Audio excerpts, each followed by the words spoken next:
gave a great deal more life to my feelings about the property.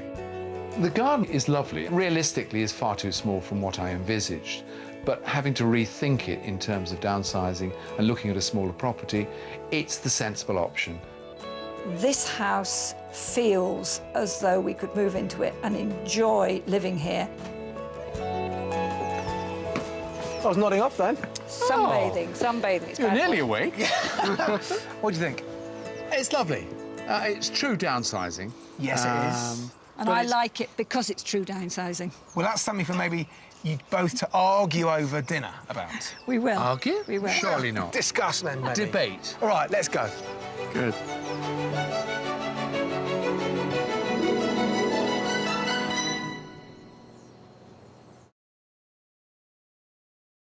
Oh my God. Their jobs are tough, You sat in cat turd yesterday. But then I got to wear my sweatpants at work.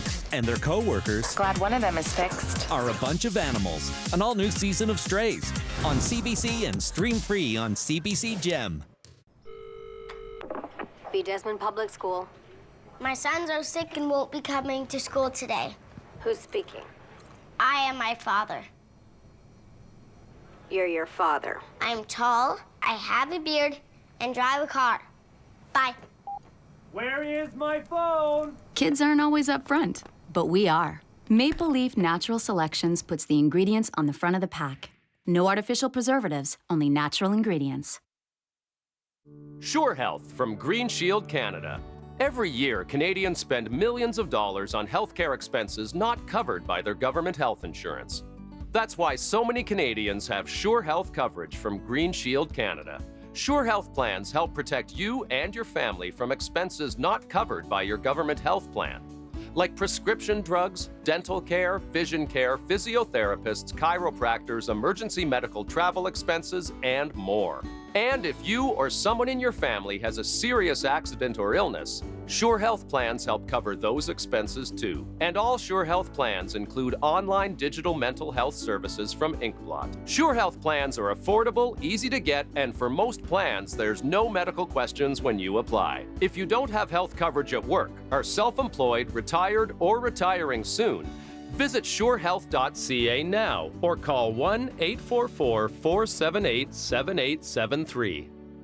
The delicious new McDonald's Bacon, Egg, and Jalapeno Cheddar McMuffin is made with natural cheese and creamy jalapeno sauce. Flavor envy? No. Yeah. Enjoy the mild kick of jalapeno for a limited time only. Unless you treat dandruff regularly, it will keep coming back. Try Head & Shoulders. It contains zinc pyrithione, which controls scalp irritation and dandruff, and when used regularly, helps prevent it from coming back. For clinically proven flake-free hair, use Head & Shoulders. New Astro Protein and Fiber Yogurt. 14 grams of protein and 4 grams of fiber in every serving. It helps give you the energy you need for all the things you do. New Astro Protein and Fiber Yogurt. Fill up, fuel up, go! Who says you can't get 100% whiter teeth? Try Crest Whitening Emulsions. Remove 10 years of stains in just 4 days. And it's enamel safe for everyday use. Better, faster, 100% whiter teeth. Crest, the #1 teeth whitening brand in Canada. Be the first to experience Ignite Internet with Wi-Fi 6E, the world's most powerful Wi-Fi technology with more bandwidth and the fastest Wi-Fi speeds. Backed by our Ignite Wi-Fi satisfaction guarantee. Only with Rogers. When is the best time to save on a new AC? Right now, during the Reliance end-of-season sale. For a limited time, you can save 25% on a featured air conditioner. So don't wait. Call on Reliance.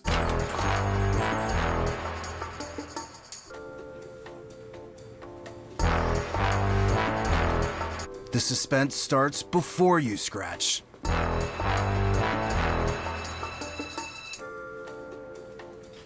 High roller, please. The new High Roller Casino Instant Scratch Ticket with top prizes of $500,000. You won.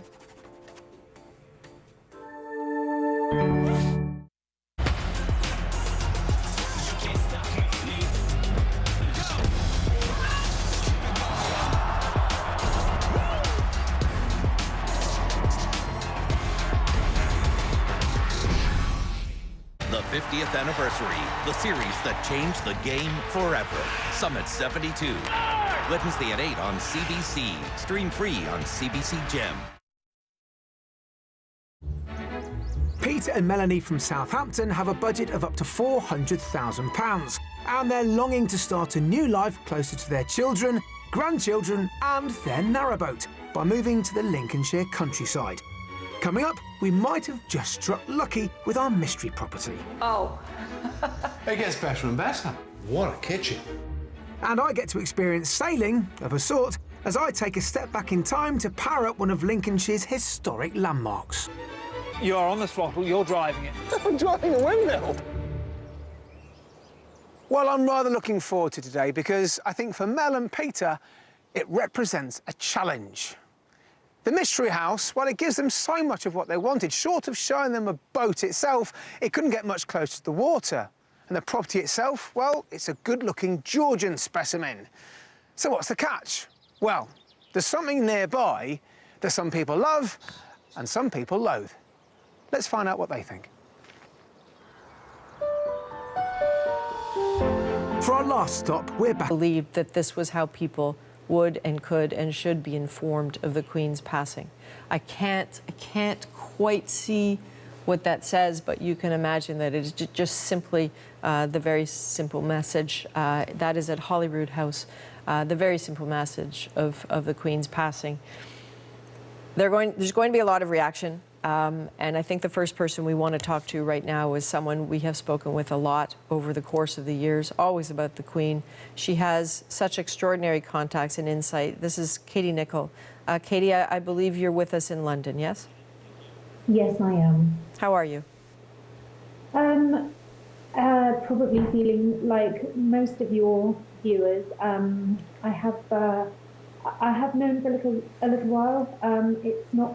It's been a very surreal and a very strange time. We only just have had the official confirmation, and of course, my thoughts, like all of your viewers, I'm sure, are with the Queen's family. She was a mother and a grandmother and a great-grandmother, and I think we can take some comfort from the statement that Buckingham Palace have just released in the last couple of minutes, that the Queen died peacefully at Balmoral. That's something that I think we might all be able to take a little bit of comfort from. But it's going to be a very difficult and, I suspect, deeply emotional 10 days of mourning, not just here in the United Kingdom, but of course in Canada and around the Commonwealth. The Queen's legacy is just too vast to sum up in any single statement, but a great feeling of sadness, of course, but some relief that her struggle is now over, because I think it has been a struggle for the Queen. I think she's hidden it well, but I think she has struggled more in private than most of us probably realise. Katie, you said something interesting to me in a text not long ago, which is that you didn't think people were ready. What did you mean by that?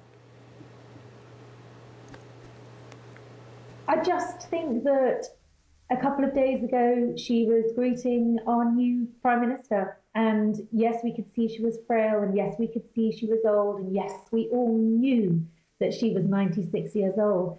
But she was our Queen, and don't think anyone would ever be ready to let go of her, actually, because she's all we've ever known. And for so many of us, she is that hugely important golden thread that holds everything together. She's the glue that binds us together when times are really tough. And right now, times are really tough. And so, no, I don't think the world is probably ready.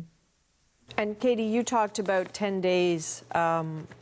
What do you anticipate happens next? Okay, so according to the statement that we had from Buckingham Palace, the King and the Queen Consort, so of course that is the Prince of Wales, no longer. Prince Charles is now the King. The moment the Queen's heart stopped beating, Charles became the King of the United Kingdom and the Commonwealth countries that he does reign over. The King and the Queen Consort will remain at Balmoral this evening and will return to London tomorrow. We will be expecting an address from the Prince of Wales. The London Bridge plans that I think so many people because they have been released on the internet, so people were familiar with them, obviously are going to be changed because, of course, the Queen has passed away at Balmoral. So a different operation. This is Operation Unicorn, and that will now be activated. It means that her body will be carried down to London by the Royal Train, if possible, if not, by plane. We have, as you know, Adrian, now 10 days of mourning before a state funeral. All right, Katie Nicholl, I know you have an extraordinarily busy day. Thank you for making time for us. It matters, and we appreciate it. Thank you.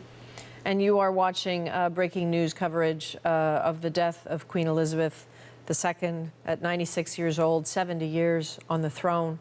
This is a woman who did 23 tours of Canada, 22 as Queen.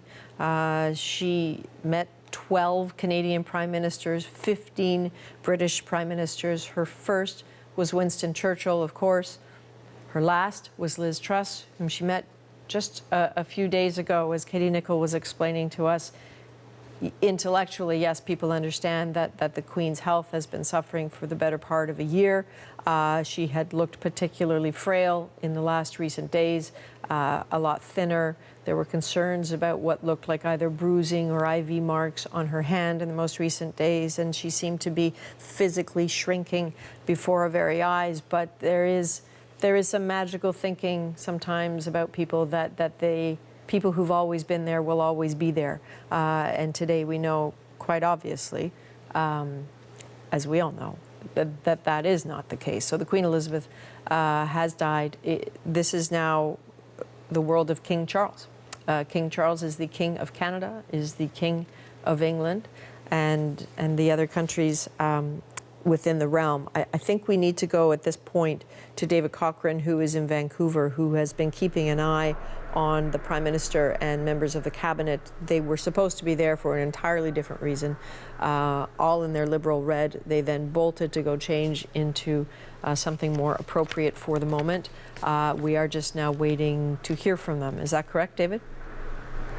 Yeah, Adrian, so there is a protocol that kicks in a moment like this, and things go in a sequence. So you're going to see a written statement from the Governor General, followed by a written statement from the Prime Minister's office, and in about 15 to 20 minutes from now, Prime Minister Justin Trudeau is going to give a statement on camera. It was supposed to be a news conference about affordability measures. Instead, we're going to get what I'm told is a personal statement reflective on his relationship with the Queen and an expression of condolences. He's going to do that live on camera and not take any questions. It's not the day for a conversation about legislative agenda based on the protocols that are in place and based on the appropriateness of the moment. We have seen a tweet from the Governor General of Canada saying, "We offer our deepest condolences to the royal family on the passing of Her Majesty Queen Elizabeth II. Canadians across the country will mourn the loss of the Queen. Let us take a moment to honor Her Majesty's memory in each of our own ways." Now, I'm sure tweets aren't part of the actual official protocol, and there will be a more formal statement issued by Rideau Hall with Mary Simon's expressions in it. But the latest from here is that maybe in about 15 to 20 minutes from now, we'll hear from Prime Minister Justin Trudeau directly and his reaction on the death of Queen Elizabeth II and the ascension of King Charles, who immediately becomes the head of state for this country, and this will obviously lead to a long series of transformations. The expectation is that sometime in the next little while, Parliament is due to resume on September 19th, but there could be an early recall of Parliament so that they can pass a resolution expressing sympathy, loyalty, and support to the new monarch, just a symbolic one-day gathering, though we're still waiting for confirmation on the timeline of these things, on how that will actually happen, and I don't anticipate, Adrian, we're going to get that level of clarity today. From the Prime Minister, we're told that his statement will largely be a personal expression of sympathy and condolences on the passing of the Queen. All right, David Cochrane, thank you. We're keeping an eye on your screen if you're just joining us for this breaking news, excuse me, of the death of Queen Elizabeth II. What you're seeing there, the crowds are gathering outside Buckingham Palace. Now, the Queen did not die at Buckingham Palace. She died at Balmoral in Scotland, her very special place. But Buckingham Palace is more than a building. It is a symbol. In a moment like this, it is effectively a bit of a hearth. The last time we saw crowds outside Buckingham Palace was June the 5th of this year for the celebration of the Platinum Jubilee. And the last time the people standing there would have seen the Queen would have been her on the balcony in her spring green coat, beaming for the fly past, which she reportedly always adored, and then hearing people say thank you. That was a fascinating thing to observe, that over the course of those Platinum Jubilee celebrations, people were openly celebrating her, thanking her for her service. The Mall and the screens around the Mall there were filled with pictures of her from her entire reign. And there was this persistent thought within the crowd where people were saying, I hope she hears it and I hope she feels it. From the look on her face, you can only intuit that perhaps she did, and that it meant something. So you see the flag there at Buckingham Palace. We refer to a lowered flag here as half-mast, not half-staff. You do hear that phrase used interchangeably, but the point is very clear. That is the news reaching people around the world that the Queen has passed. Another person who has been very helpful to us over the course of conversations about the royal family is Andrew Pierce. We spoke not that long ago when the news was that the Queen's health was in trouble. Now that we know that she's gone, Andrew, you are in London. How are you?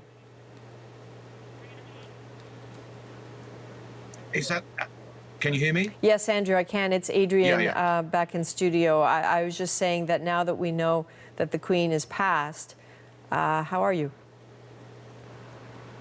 Look, this was, as I said earlier when I came on, they were preparing us for this.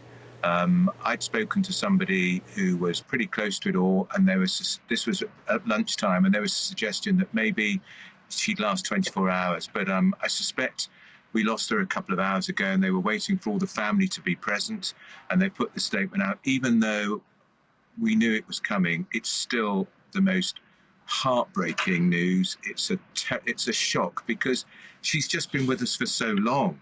We don't know anything else. We don't know anything different. Queen for 70 years, Princess Elizabeth before that, the continuity that she represented, the steadfastness, that sense of duty, that smile. I've met her a number of times. She's always charming, she's funny, and the great skill of Elizabeth II was that she knew she had to win the trust of the people and work very hard to keep that trust, and by God, she did it. But what we're now have to get used to is it's no longer the Queen, it's the King. He's already King. That's what happens. That's how quickly it moves. And the King will arrive in London tomorrow with the Queen by his side, Camilla. Now, a few years ago, many people would have thought that's inconceivable, Queen Camilla, but she will be his Queen. And that's what the Queen would want. And the Queen there's so much love for her, and there's going to be the most huge outpouring of grief. It's already starting. I think people will get used to it and accept Camilla as Charles's Queen very quickly. But I'm still struggling to think that she's gone. But for heaven's sake, she was 96. She didn't look very healthy, did she, in that last picture with the new Prime Minister? The same wonderful smile, but that big black bruise on her hand suggesting there was some form of vascular issue about her health. I'm not going to get into what she may have died of, because I don't know, and it's not fair to speculate. But I just hope that she was peaceful.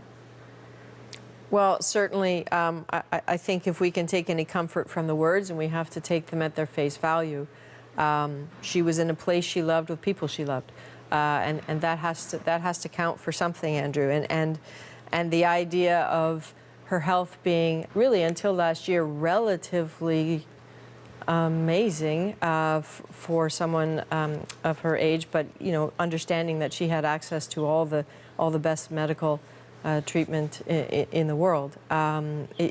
Impressive. I was saying with people earlier, Andrew, that I have people in my own life who have grown up with the Queen as their contemporary, if you will, and that they always measured their health and their life against hers, that it was like a meter stick. If she's okay, they're okay.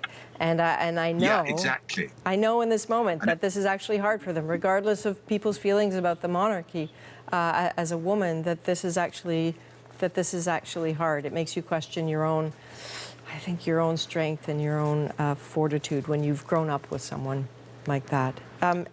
Andrew, importantly, what should we be watching for now? Well, we'll get an indication very quickly of the funeral. We go into 12 days of mourning. That's the plan, because this has all been rehearsed extensively, both within the palace, within the broadcasters, and so I suspect the funeral will be 2 weeks on Saturday, because normally you would expect it to be a weekend. Almost certainly it will be Westminster Abbey. Heads of state from around the world will start pouring in. The messages have already started coming in, paying tribute to her. And Charles, as king, will lead the country in mourning.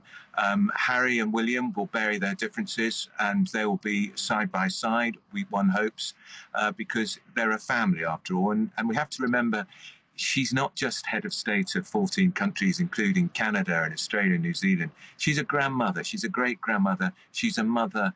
And I thought, when I saw Charles, the last image we saw of him, he looked distraught. And there was a very striking image of him at the state opening of our parliament here a few weeks ago, when she didn't do it, and that's a rare event. He did it, and the Queen's crown was on a dais just a few feet away from him, and there was a photograph captured him looking at the crown, and you sensed the sadness in his face, because I think the Queen's health has been deteriorating sharply for a long time.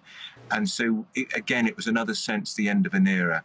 And I remember a very senior government minister saying to me, next year it won't be the Queen's speech, it'll be the King's speech, and how we're going to have to get used to that. So a lot of the announcements will come out of Downing Street, where the Prime Minister lives, but overnight, I don't think we'll see very much at all. And then we'll see Charles and Camilla returning to London tomorrow. And I'm not sure if he'll speak. And as I say, the country goes into a state of mourning for 12 days. Parliament will be closed down. And you can already sense, I'm told, out in the streets nearby, because we're in Kensington. We're very close to Kensington Palace, where William and Kate live. There's almost a funereal atmosphere, people stopping each other in the streets and saying, is it true? Has she really died? And that's the point.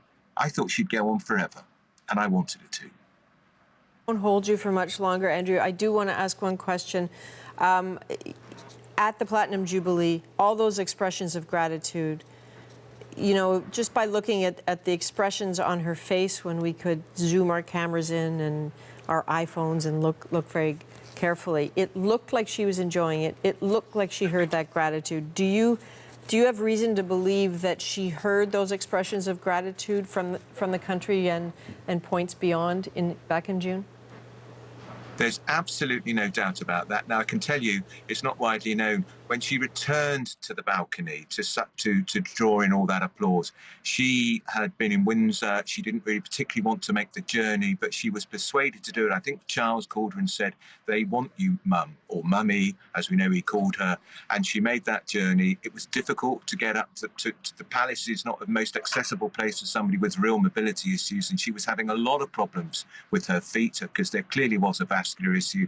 But when she walked onto that balcony, the look of joy on her face, and I know for a fact, talking to royal courtiers, she had to fight back the tears. She was overwhelmed by the emotion, and she thought, blimey, they still like me, they still want me after all these years, 70 remarkable years on the throne. And I'd say this, she will go down in history as, we had Elizabeth I, who was a great warrior queen, the Spanish Armada and all that. She will go down as Elizabeth the Great. And she's not had the easiest time. The British Empire has shrunk to virtually nothing. All sorts of issues have gone on with some of her children and grandchildren, as you know, but she's held it all together, and she's held it together with the great gratitude and love of the British people, of people all around the world. And I hope too in Canada. I hope you continue to love the Queen in Canada, and I'm sure Justin Trudeau, the Prime Minister, will be on a plane for that funeral, and we have to pay tribute to the greatest Britain, I think, that's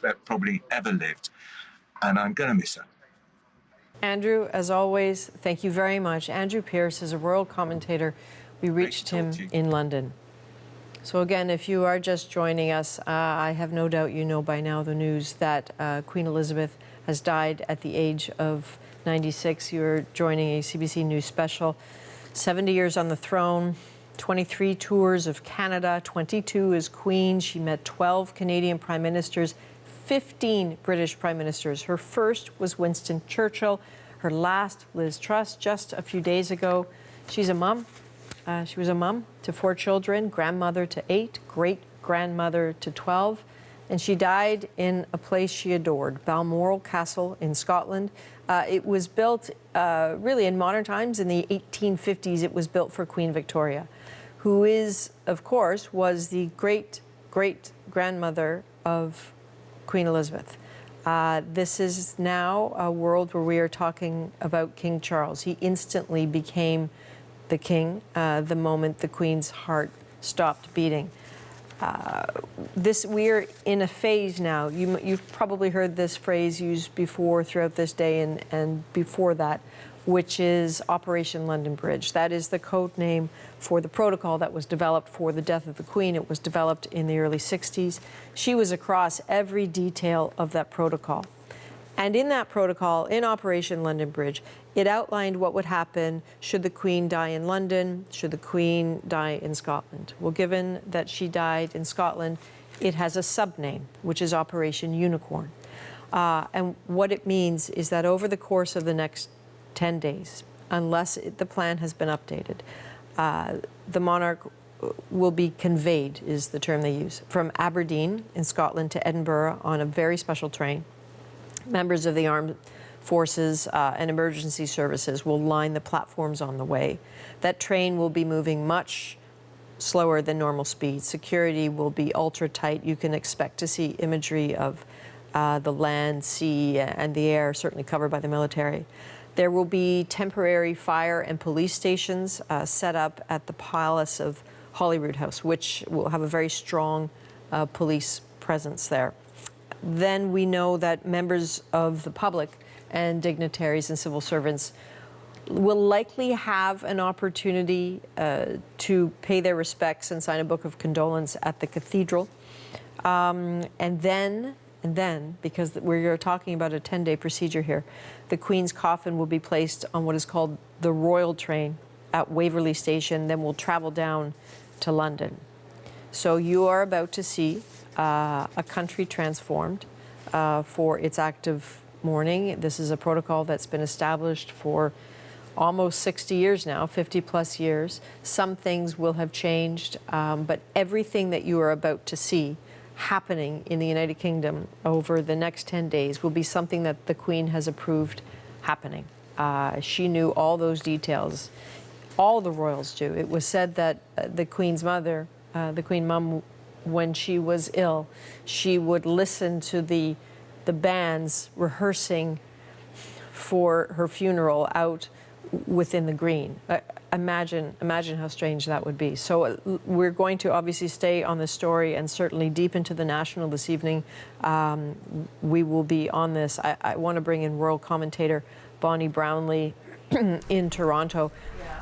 Bonnie? Yes. What's going through your mind right now?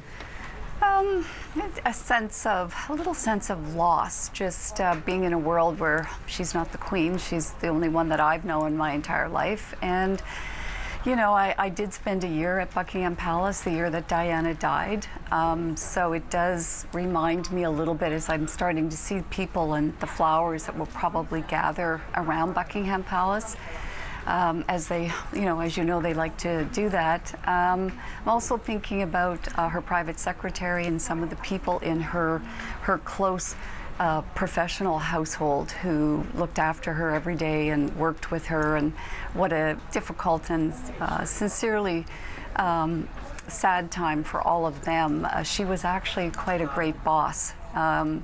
They liked working with her a lot, and tea time was the most important time of the day, and so they will all be very sad, along with the family. They're a pretty tight unit that she has working with her and always has, because of the generosity that she was as a person. So, yeah, it's just it's an emptiness right now. She's gone. And it's interesting because we keep saying this because there is a distinction between feelings about a person and feelings about an institution.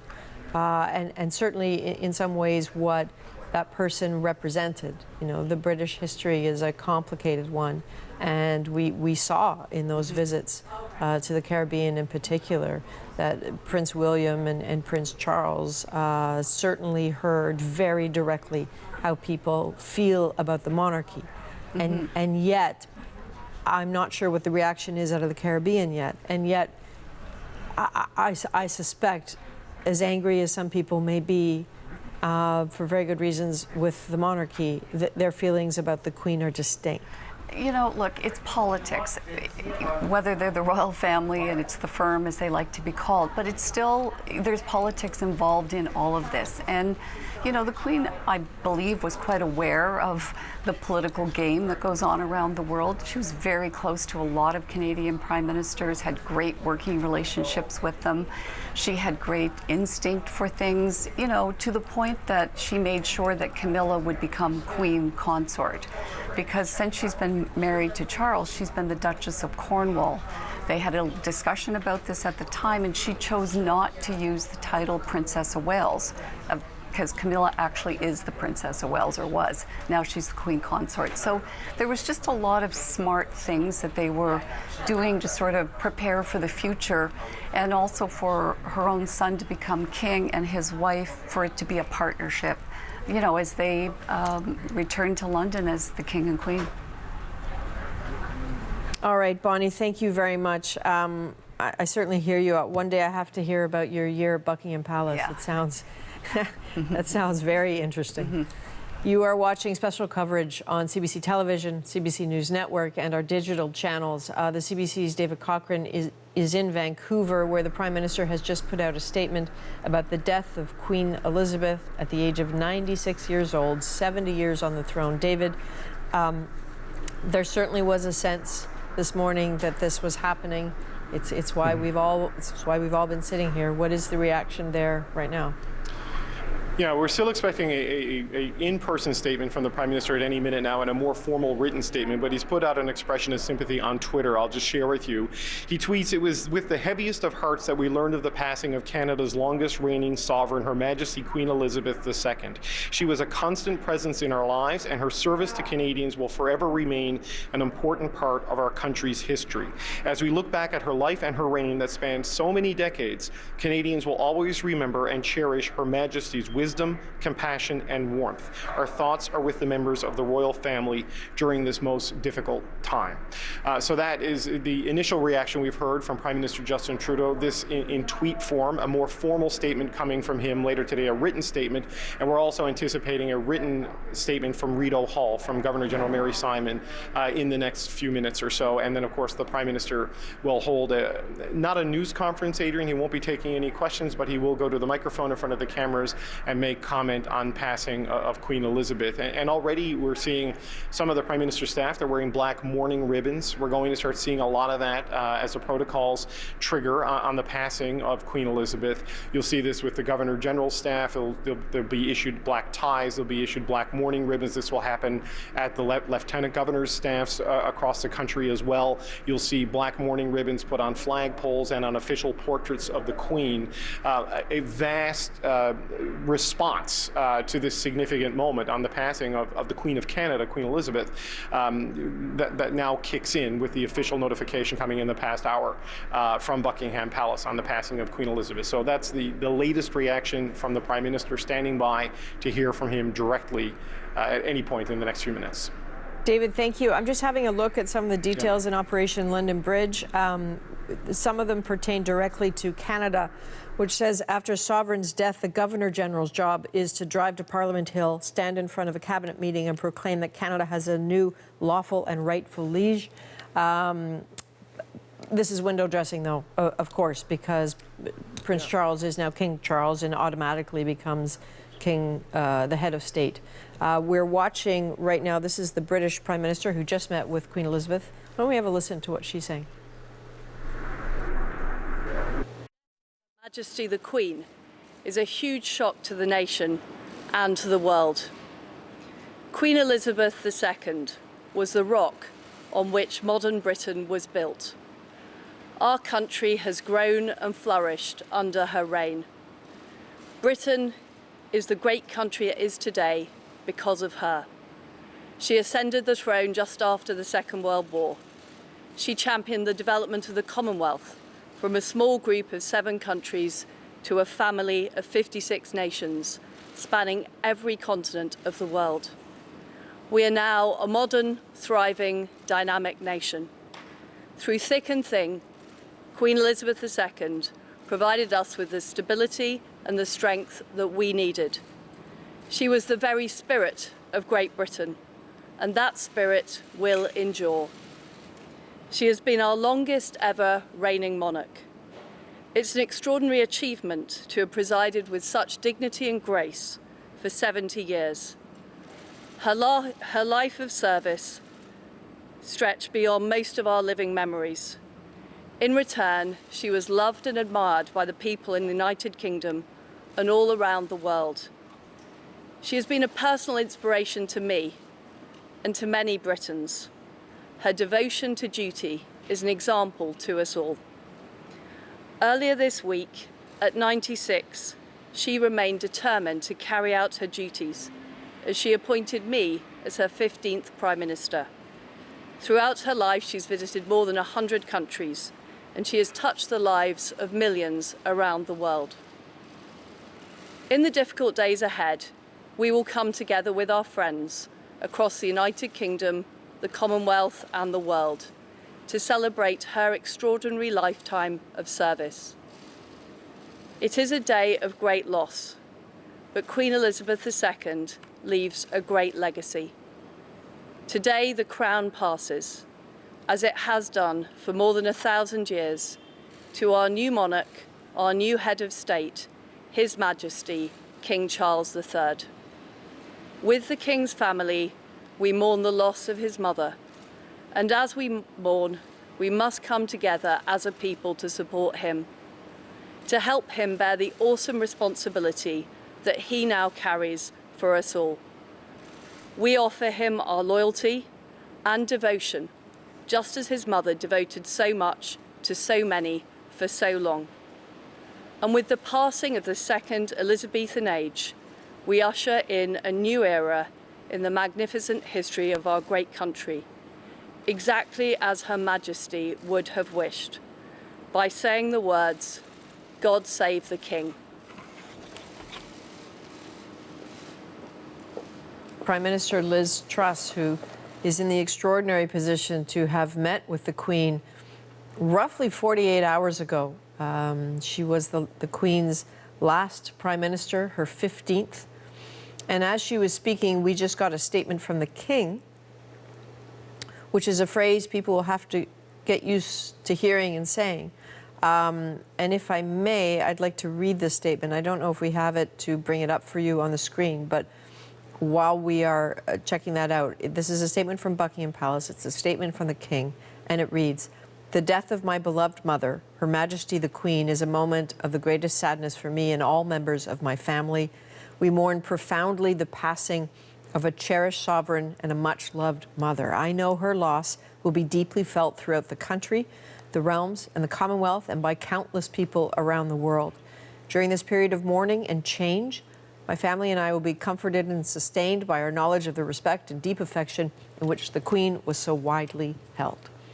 And with that, let me just see, are we now going to go, why don't we take this moment, while we're talking about the Queen's death, why don't we talk about her life? And in order to do that, the CBC's Margaret Evans has spent some time looking back at the life and the legacy and the experiences of this long-reigning monarch. Let's have a look at Margaret's item.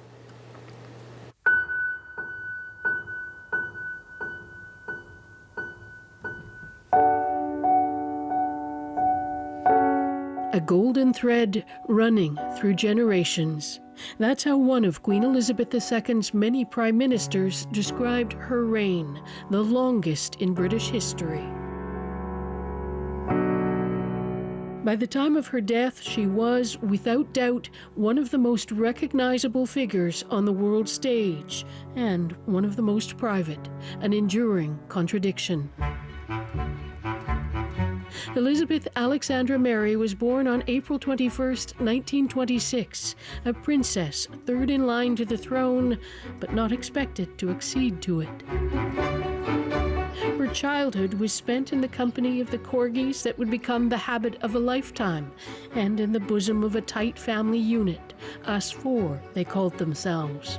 Her parents, the Duke and Duchess of York, her younger sister Margaret, and Lilibet, as Elizabeth was known. I think one reason for Elizabeth's great resilience was she had, for a member of the royal family, a relatively normal and, crucially, very happy childhood.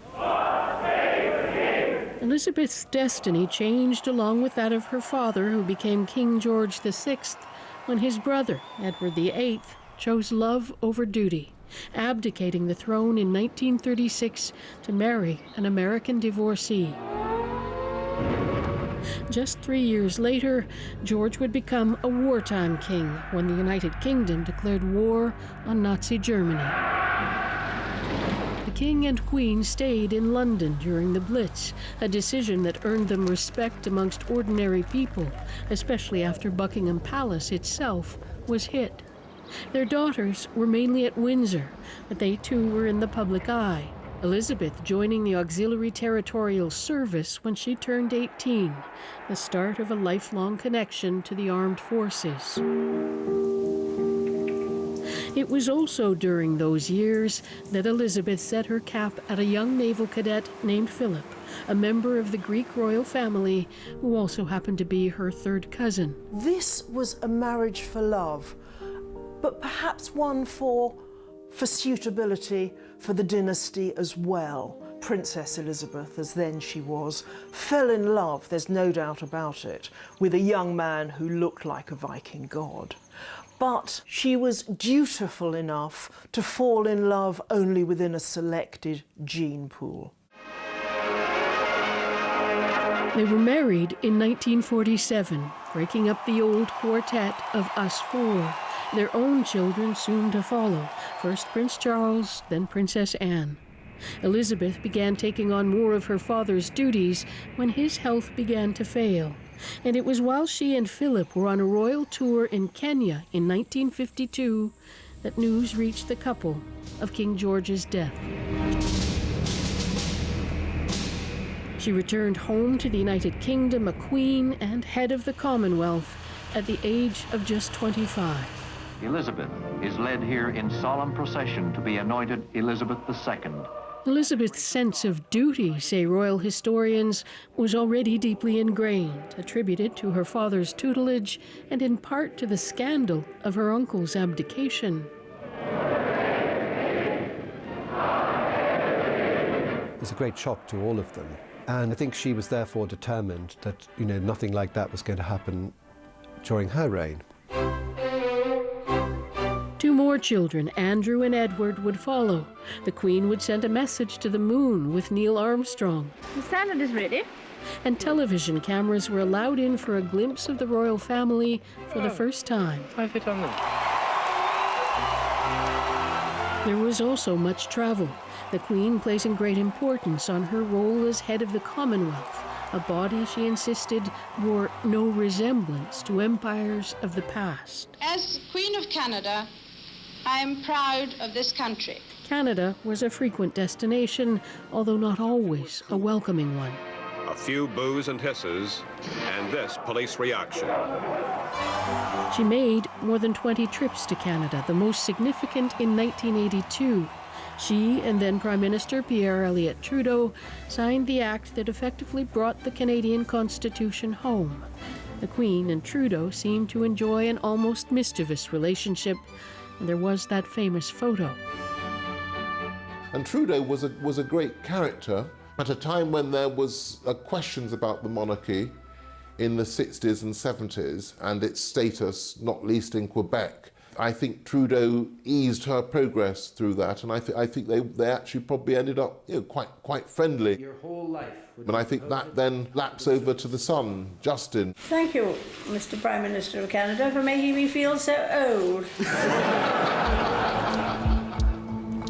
The golden thread, though, wasn't always in evidence. Indeed, there were times when the monarchy seemed positively tarnished. In the early 1990s, the British public was unhappy over its price tag, the Queen offering to pay taxes on her personal income in 1992. And 3 of her children divorced, none more spectacularly so than the Prince and Princess of Wales, Charles and Diana. Well, there were 3 of us in this marriage, so it was a bit crowded. In an explosive interview in 1995, Diana revealed details of their relationship, including extramarital affairs. But she remained immensely popular, wanting, she said, to be remembered as the Queen of people's hearts. And for many, she was. When she was killed in a Paris car crash in 1997, the Queen's critics accused her of misjudging the nation's deep affection for Diana. There was reportedly an initial reluctance to lower the flag at Buckingham Palace, and many said the Queen was too slow to return from Balmoral, where she'd remained with Diana's children.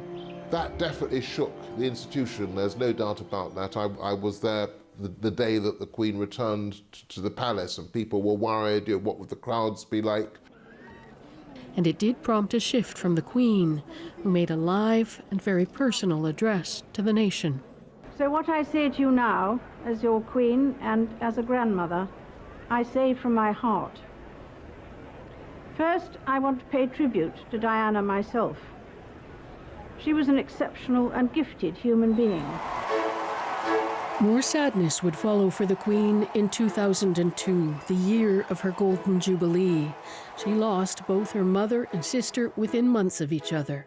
Prince Philip left to fill the void.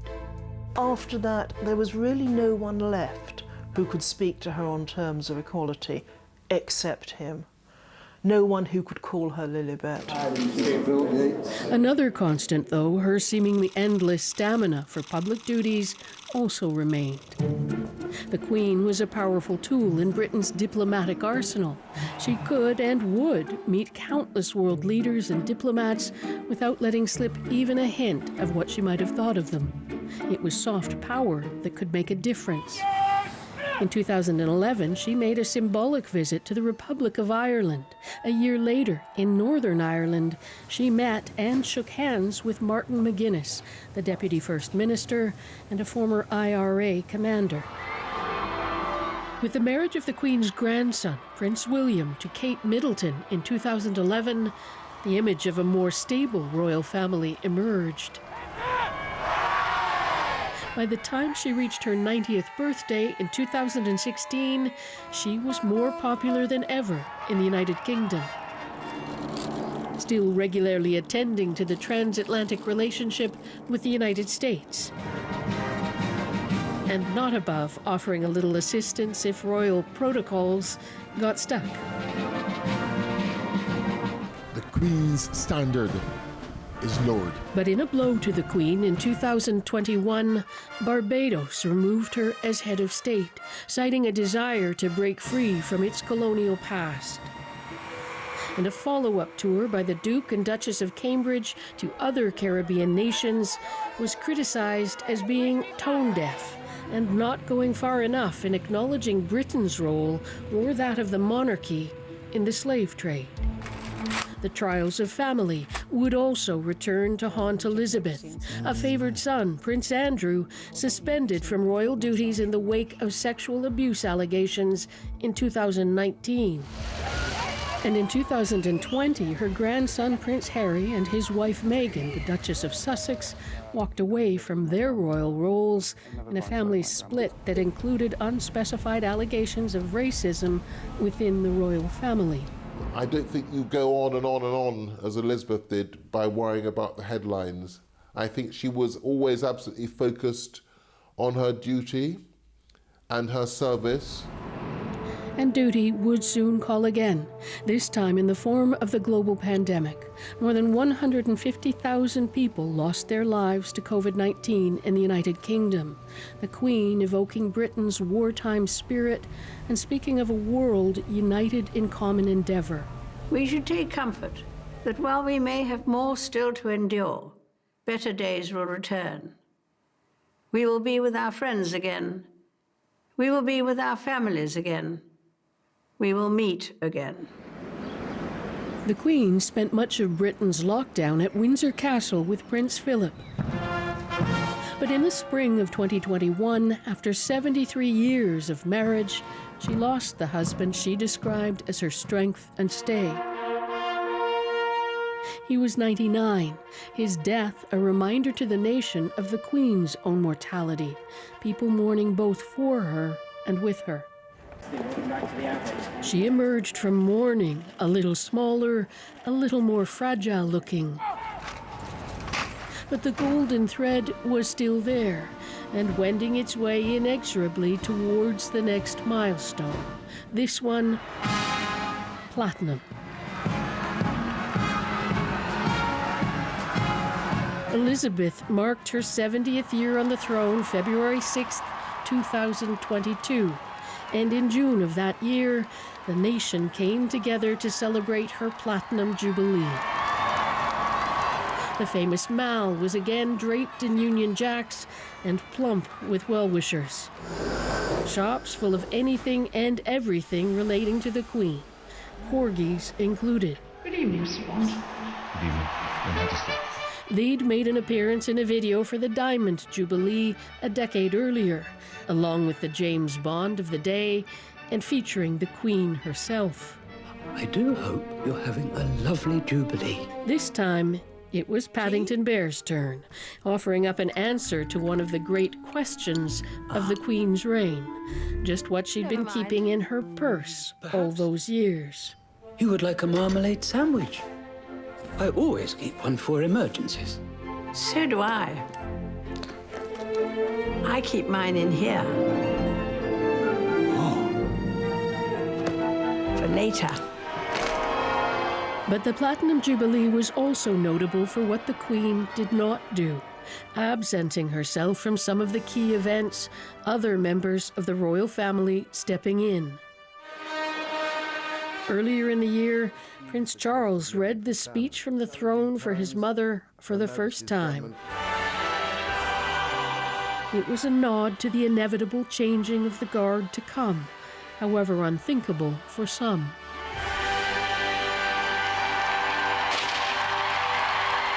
We all in some way knew her. This huge figure, this sort of massive oak tree that was on the horizon, is suddenly felled. So I think actually we're all bereft. The sheer longevity of Elizabeth II's reign is partly what embedded her so deeply in the fabric of the nation.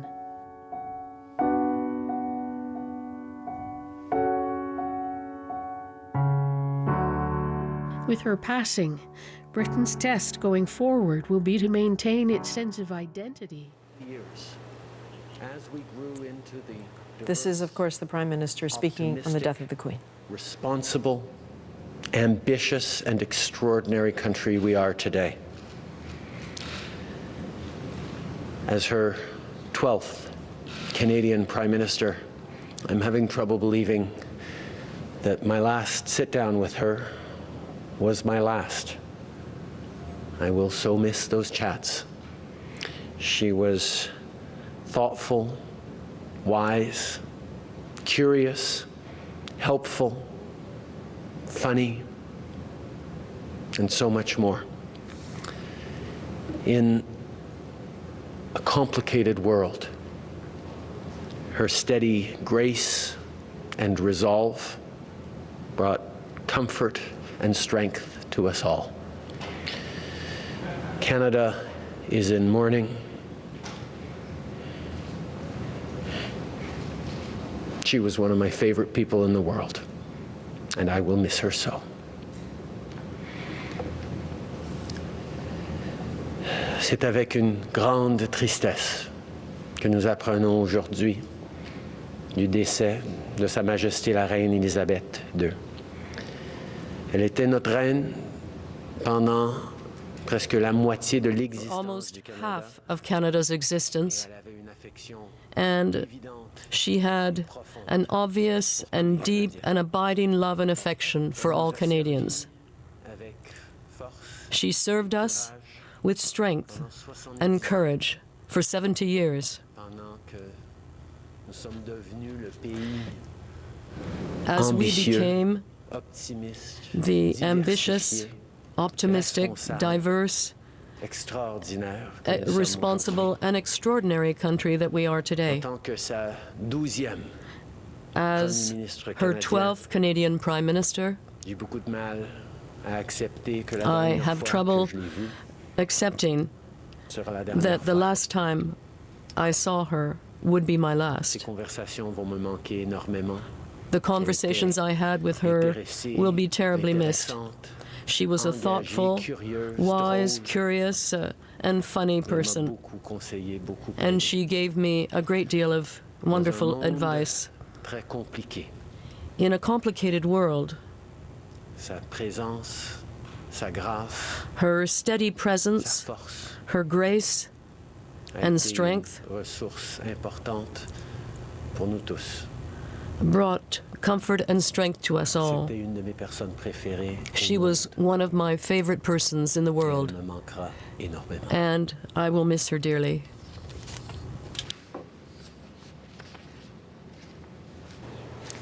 So that was Prime Minister Justin Trudeau speaking as Prime Minister, but also clearly as a man who first met the Queen as a little boy and knew her throughout his life. As he said, he was her 12th Prime Minister. I'm finding it interesting, if I may, to listen to, we are talking about, the most public of people, but there are the most personal of stories emerging, whether it is people sending tweets directly to me and to all of us here at CBC with the photos and memories. They are also calling us. People, for example, someone saying, I worked a luncheon for the Queen in the 80s at the Royal York.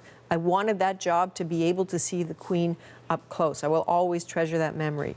People are talking about being as little kids, watching them on one of their many tours. Remember, the Queen came to Canada some 22 times, 23 if you count the one time she came as princess. So it's interesting how public and yet how personal all of this can be. Even though the relationship with the monarchy is complicated, even though some people are not comfortable with the idea of a King Charles, I'm finding it curious how many people are writing us, and please keep doing it, with the stories of your personal connections. Would like to go now back to Ottawa. CBC's chief political correspondent, Rosie Barton, is with us. Hi, Rosie. Yeah, and I mean, the Prime Minister's statement sort of reflects what you're talking about there, Adrian. Not only a recognition that this is a new chapter for the country, for this country, for the Commonwealth, for the world, but also a very personal statement from someone who had gotten to know the Queen, both as a small child and as an adult, and had come to respect what she was able to offer as the head of state, saying that she was thoughtful, wise, curious, and funny. I mean, I found his last line, that she was one of his favorite people in the world, quite touching, and really saying quite a lot, given how many people that the Prime Minister has met and knows. I will tell you, we also have some other reaction coming in at this hour, and I want to say this part too, because it also is deeply personal. The Governor General, Mary Simon, of course, Canada's first Indigenous Governor General, talks about how the Queen was compassionate, dedicated, humble, engaged, and wise. But then she goes on to offer this personal story as well. She says that when she was growing up, her grandmother revered the Queen. Of course, Mary Simon is Inuit, as did so many in the Arctic. She would tell us stories about Her Majesty, about her role, and about her commitment. And that too shows you that, there are, of course, your stories about your professional relationship with people, Mary Simon now, the Governor General, having met the Queen, but also personal anecdotes that span a long, long time, given that she reigned for so long. The leader of the official opposition. Candice Bergen, at least for the next couple of days, there's a new leader to be named on Saturday by the Conservative Party, also expresses condolences to the royal family, talks about how the Queen was a witness to our historical evolution as a country, there to open the St. Lawrence Seaway, for instance, and that many will say her passing marks the end of an era. We're going to hear more from other prime ministers as they also react. Possibly Jean Chrétien later in the day will have comments that he can make on camera, but Paul Martin, the 10th of the 12 Canadian prime ministers under Her Majesty, also has put out a statement. He was there and hosted the Queen back in 2005. And he talks about how the Queen was deeply inquisitive and keenly informed, that she was good company. And again, another personal anecdote, which really tells a story here about what kind of person she was, that when they met and they spent time together, that the Queen mentioned his father and his mother, because Paul Martin Sr., of course, served as Canada's High Commissioner to the United Kingdom in the 60s. So a story, I think, of someone whose duty to her country and to this country was real, but also marked people by her charm and her ability to remember all those personal relationships, which is actually the sign of a very good politician, Adrian. Rosie, thank you. Thank you very much for that. We will keep an eye. I gather, Rosie, too, that the bells are not ringing in Ottawa because they've been under construction. That's right. Normally, the Carillonneur would be ringing out the bells of the Peace Tower. The Peace Tower and the whole of Centre Block is shut down for the next 10 to 15 years. So that is not something that will happen. I believe the flag will go down if it hasn't already. And there will be other ways to pay tribute to the Queen here on Parliament Hill. I would point out that there are still banners, not flags, but banners up all along the front of Parliament Hill that had been put up to mark the Queen's Jubilee. Those flags will remain in place for now, but there will be other ways that that Parliament and this country will, of course, signal that the Queen has passed. All right, Rosie Barton in Ottawa, thank you very much. Just as you're looking at the right of your screen there, of course, you are joining us for a CBC special about the death of Queen Elizabeth II at the age of 96 years old, 70 years on the throne. And this connection to Canada is so very strong. She visited this country more than any other nation, some 22 times as Queen, once as Princess Elizabeth, and once in her imagination as a little child who had been introduced to a log cabin built in one of the royal parks by the Canadian Forestry Corps by her grandfather, the King, who she referred to as Grandpa England.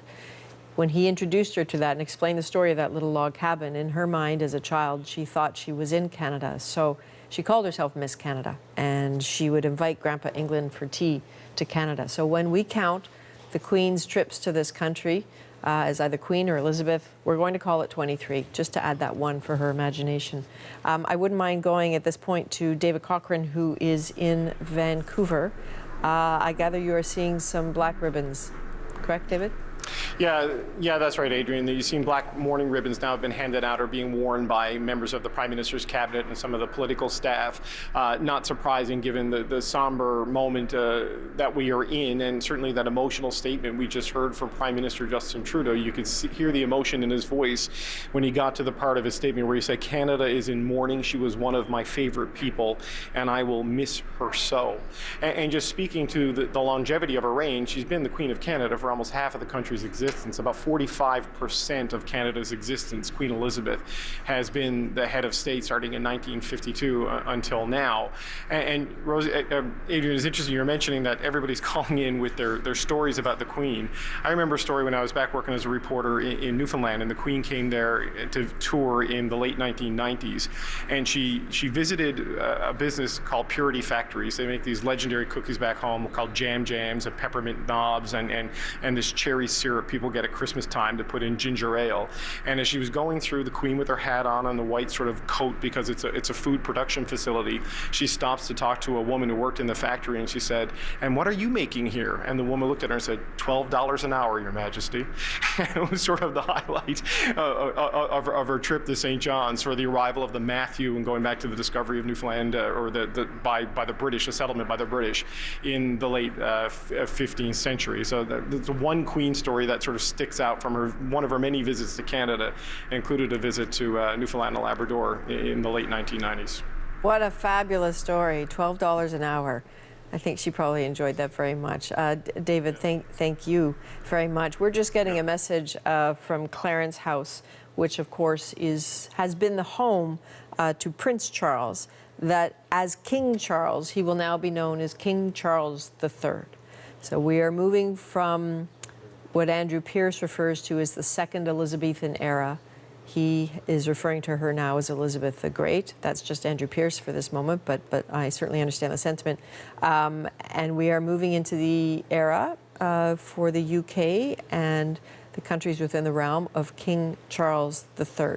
That's going to be hard for people to just change your mind and change your language a little bit around that. I wouldn't mind now, if we can, please, connecting with the former Governor General David Johnston. He joins us by phone. Sir, I know you have extraordinary stories about the Queen. How are you doing? Well, a sad day for all Canadians, but also a celebration of a remarkable person. I think history will not produce a similar leader for her times.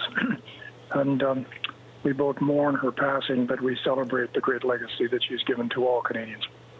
And do you have a favorite story?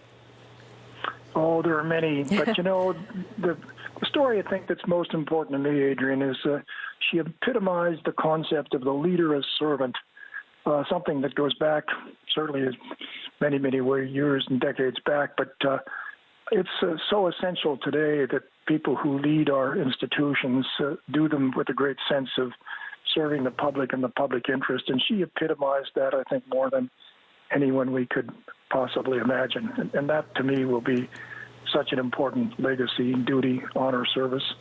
And I would say faith. Her faith was a rock for her. And it was a faith, of course, that was rooted in Christian theology and values, but it was a universal faith. And, you know, all of the great religions of the world at one point or another had the notion of regard for the other, love thy neighbor. And her favorite parable in her Christmas messages, which were so inspiring, was the Good Samaritan, the biblical story of the Samaritan from a hostile tribe to the Israeli people, 2 millennia ago. And he was robbed and left lying in a ditch. And of course, one of the leaders of the Israeli community, a Pharisee, came by and ignored him. And then the scribe came by and ignored him, people from his own group and the elite. And then a Samaritan who came from one of the enemy or hostile tribes came along, and he looked at this man and came over and looked after him, bound his wounds, and left him in an inn to be cared for until he was whole. And that was her concept of love thy neighbor, not simply the person that is part of your family or your kinship, but the people, all people who need your care. And I think she lived that so well. I have many favorite stories. I guess one of the stories of graciousness was it was the 60th anniversary we were celebrating at Government House, Canada House in Trafalgar Square. And there had been a ceremony, and they were going out down the red carpet of the steps that led from Government House, Canada House, to the Trafalgar Square. And there was a wrinkle in the carpet at the second last step. And I was about, perhaps a foot behind her, and lo and behold, her foot descended towards that wrinkle in the carpet, and I had great visions of her stumbling. And through my mind, I knew, of course, you don't touch the Queen, but my mother's voice, I think, was speaking with me and said, if you don't take her elbow, my son, I'm going to disown you. So I grabbed her elbow, and fortunately her foot landed properly, and she moved on. And the next morning, the British tabloids had great fun with this colonial bumpkin grabbing the Queen. We had a message from her private secretary shortly after that saying, please advise the Governor General that it's great to know that chivalry is alive and well in the United Kingdom. That's the Queen and her graciousness. That is an excellent story. Can you imagine the headlines had you not extended a gracious hand and the poor soul had fallen? You would have been in big trouble. I must say, that flashed through my mind as well, Adrian, in that sort of mini-second when you had to think of what you had to do. But thank heavens for my mother's voice. Indeed. Sir, please extend our hellos as well to Sharon. We remember hearing the stories of your visits, the pair of you, to Balmoral, and the shoes that the Queen kindly shared so that those muddy walks could happen comfortably. So those were great stories. That was a wonderful weekend we spent with them actually before we were sworn in at Belmore, and we were so struck by their graciousness and their informality. And as I left, she said, "I do read letters, you know." And I said, "Well, Your Majesty, I will write to you, and when they become dull and boring, I shall cease and desist." And I've written about once every 3 to 6 months, and I actually sent her a letter a little less than a week ago, just bringing her up to date on the Queen Elizabeth Scholars program, which we started to mark her 60th anniversary of the Platinum Jubilee, Diamond Jubilee on the throne. And it's just absolutely flourishing. Over 3,000 young Canadians and international students coming here, all working for global citizenship. And that was, I think, such a part of her reign and her influence, as well as young people getting to know one another and crossing geographical boundaries, language boundaries, cultural boundaries, and working just for friendship and the resolution of conflict and living together harmoniously. The Queen Elizabeth Scholars Program is a very appropriate tribute to her. Excellent.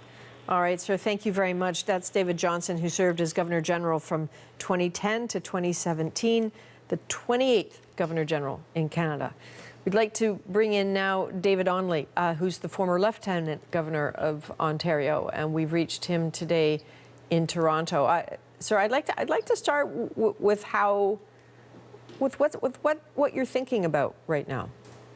I'll follow up on what the former Governor General said, and that is the remarkable sense of service that she had and the actual execution of service. It was baked into her DNA.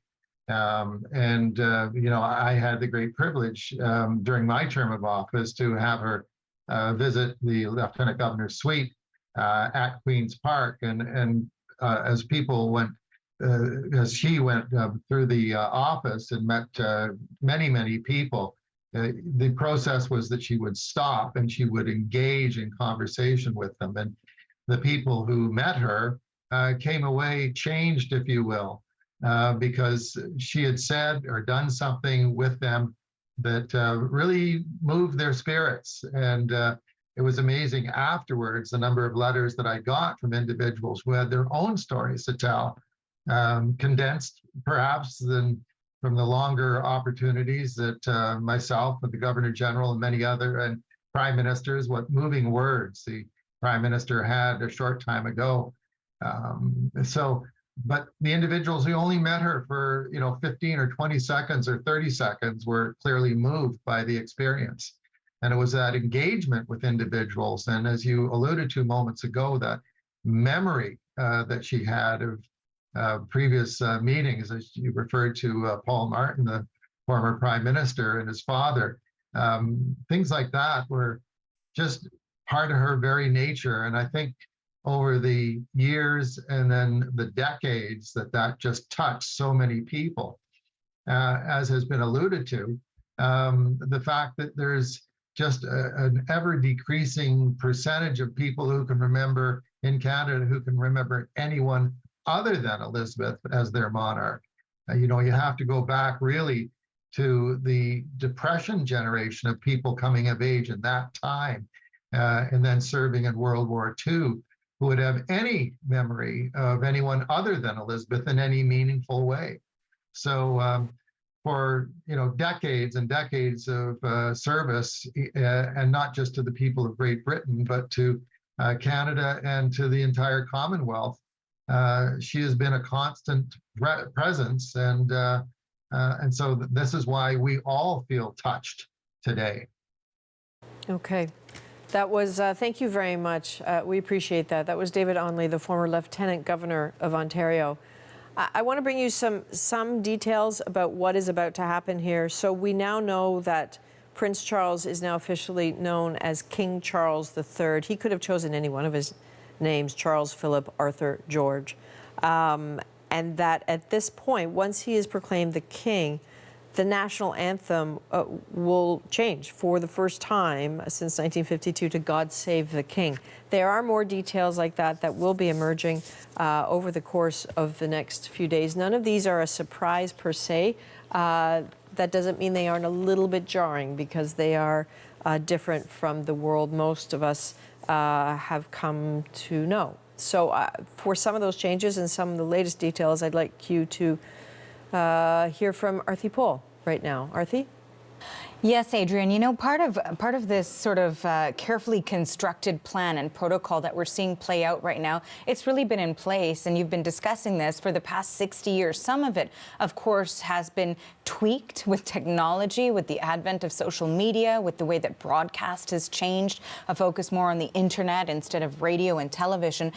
But certainly we do know that this is an Operation London Bridge. That is what it is called when a monarch, when Queen Elizabeth specifically passes. And this, again, these plans have been laid out for decades. So part of these have already, we've already seen these come forward in terms of the sharing of this news. There's a key time frame, approximately 10 to 12 days, that we see a process happen. So how will people be informed? Well, the day itself is referred to as D-Day. The Queen's private secretary is the one who actually notified UK's Prime Minister, also the Privy Council. That is how that news was shared with these key figures.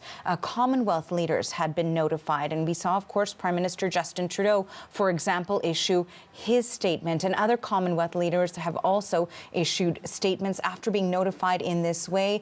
News flashes have been sent, official notification of the Queen's death. We saw pinned to the palace gates a very simple statement indicating, of course, also that King Charles III, as we know, will be his name, and the Queen Consort will be in Balmoral at least tonight and then come down to London tomorrow. And of course, we know that King Charles takes over, King Charles III.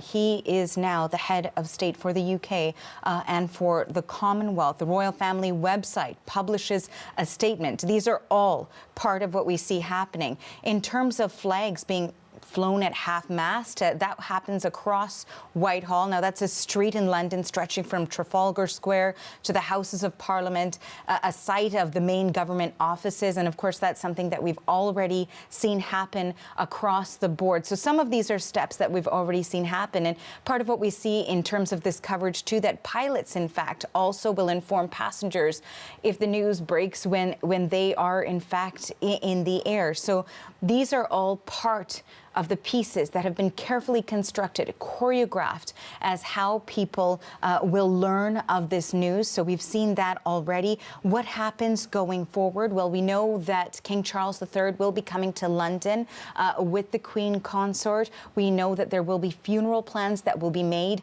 in the coming days. The nation has entered a national day of mourning. There will be a 2-minute national day of silence, or 2 minutes of silence, rather, across the nation. And then we'll learn more about the funeral plans and procession. There is a royal train, a very special way that the Queen will be transported now to London. And of course, we know that ceremonies will take place at Westminster Abbey. And so these are all part of the details that we're learning now. Many of them will be conveyed, as we've seen already, through the royal family, through the account which is publishing on Twitter. Again, that is a change from when these plans first came around in the 1960s. But the Queen's funeral is typically held 10 days following news of her death, and she's expected to be buried, or at least there will be a memorial or ceremony at St. George's Chapel at Windsor Castle. Those are some of the details we know right now that have been laid out and in place for some time, but of course we're learning more as the day comes. And King Charles III, who will ascend to the throne, and there will be a coronation for him too. That will take some time. That is not expected to happen quickly following the news of Queen Elizabeth's death, but that is something also that we'll look in the long term that we'll learn more details about, Adrian. Arthi, thank you. Those details are really important. Really appreciate you digging those up, because we're going to see a lot of these things happening over the next little while, and it's important to understand this protocol. You are looking at a nighttime picture of the flag at the top of Buckingham Palace. It, of course, has been lowered just outside the palace on a beautiful British, it's still summer night, where the light goes down significantly later than it does in most parts of here in Canada. We are coming up to, I think, if my math is right, 8 p.m., in the UK. People have been gathering somewhat slowly. It's thickening at Buckingham Palace. It's always an interesting thing, though, because there's actually nothing for them to do there. They're beyond that tiny framed announcement on the gates of Buckingham Palace, as they are sitting on the gates of all the other royal houses and royal palaces. There's nothing to see and nothing to do, with the exception of being together. And I think we all know, and it is basic human nature, that when something happens, you want to gather. You need a hearth of some kind, and that is where people are gathering right now. Those streets will thicken. Those streets will most assuredly thicken in the days to come as that royal train moves from Balmoral up in Aberdeen down towards London, and this operation, both London Bridge and Operation Unicorn, which is the name of the operation when the Queen dies, as she did, in Scotland. These details you will come to see in the days ahead. We are also seeing other flags changing. I think even at the CBC, I'm not sure if we have this picture, but if we do have it, there is now a Union Jack, there it is, flying outside the CBC. That is also protocol. And so I think you're going to see a lot more of that happening in the days to come.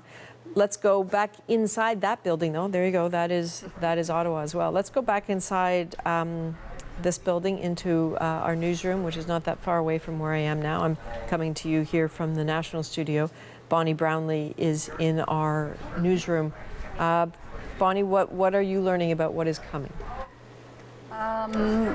Mostly just for the family sort of preparing themselves now, and the children, the grandchildren, you know, as they all, over the next 24 hours, depart back to London and start to get themselves ready for all the services and things that will be coming up.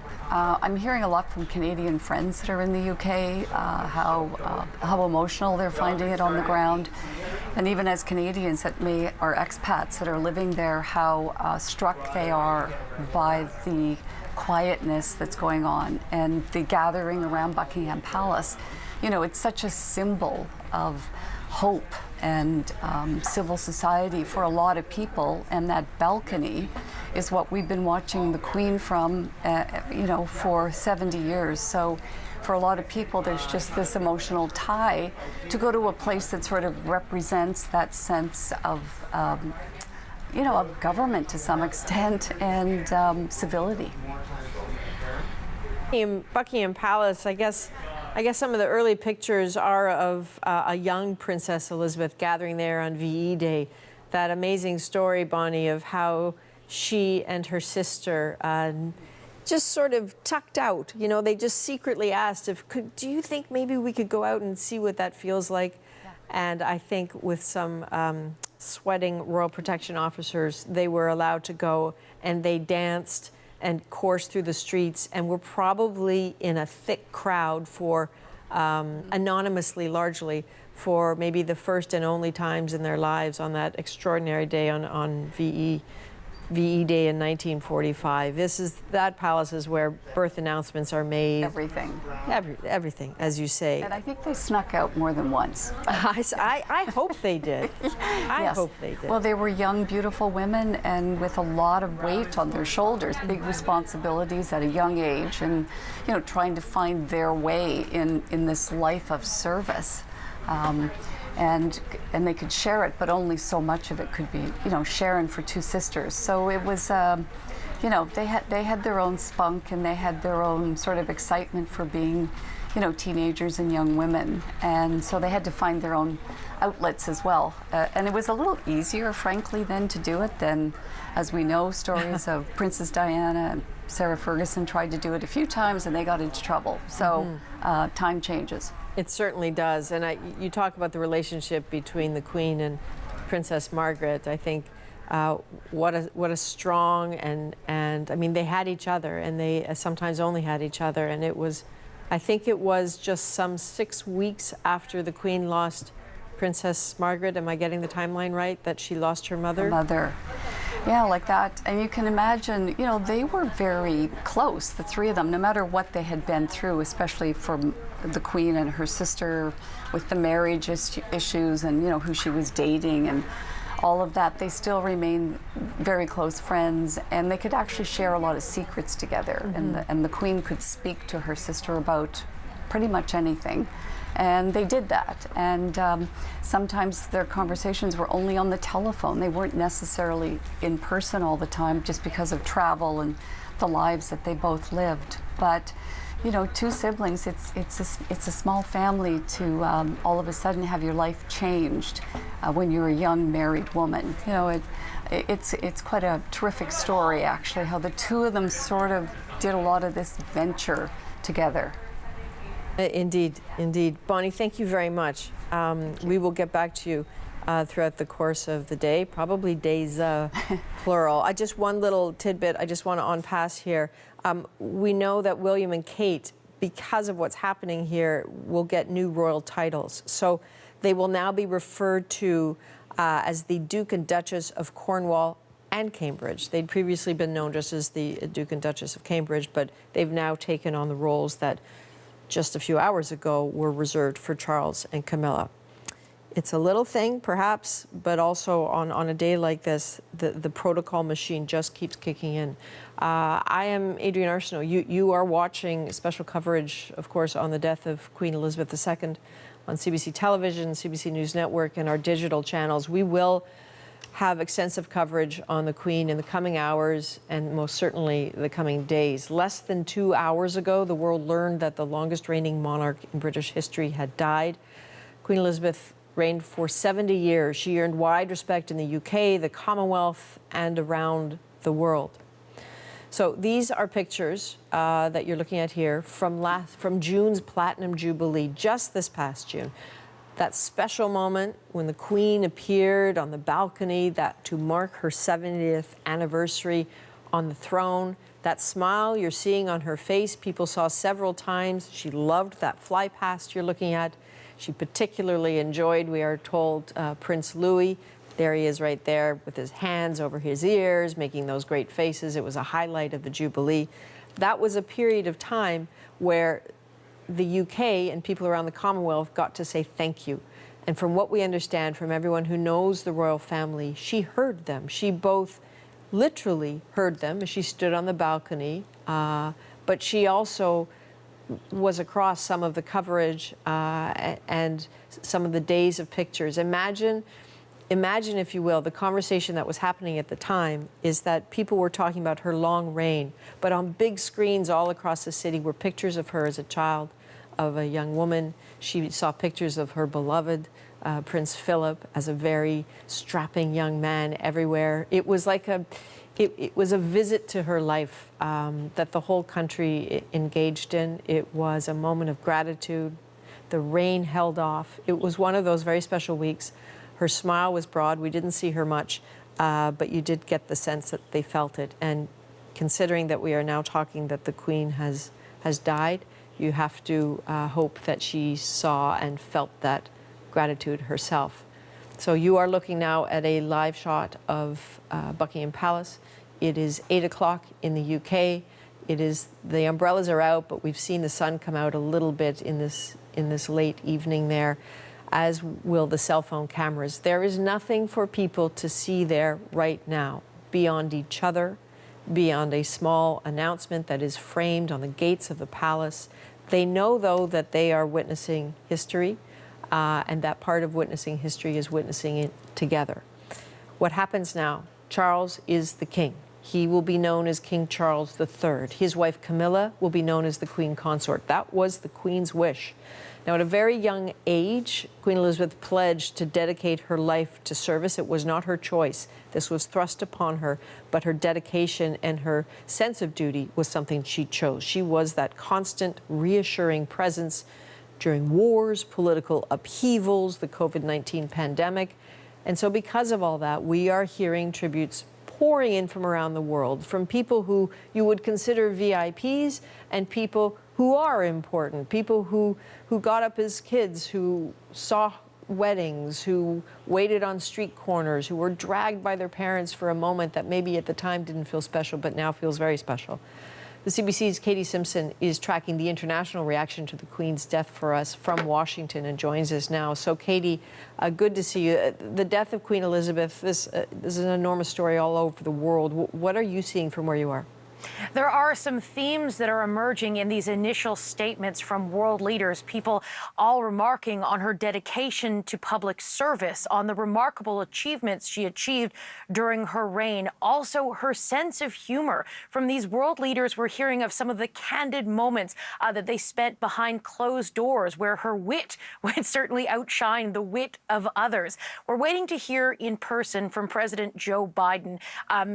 He was supposed to have an event this afternoon. However, that was canceled upon learning of the death of Queen Elizabeth II. And we're waiting to find out if he will address the nation, really address the world, offering condolences from the United States. But there is a statement from the White House. It's quite lengthy. We're going to read some of it for you. It says, in a world of constant change, she was a steadying presence and a source of comfort and pride for generations of Britons, including many who have never known their country without her. She was the first British monarch to whom people all around the world could feel a personal and immediate connection, whether they heard her on the radio as a young princess speaking to the children of the United Kingdom, or gathered around their televisions for her coronation, or watched her final Christmas speech or her Platinum Jubilee on their phones. And she, in turn, dedicated her whole life to their service. We, being President Joe Biden and First Lady Jill Biden, we first met the Queen in 1982, traveling to the UK as part of a Senate delegation.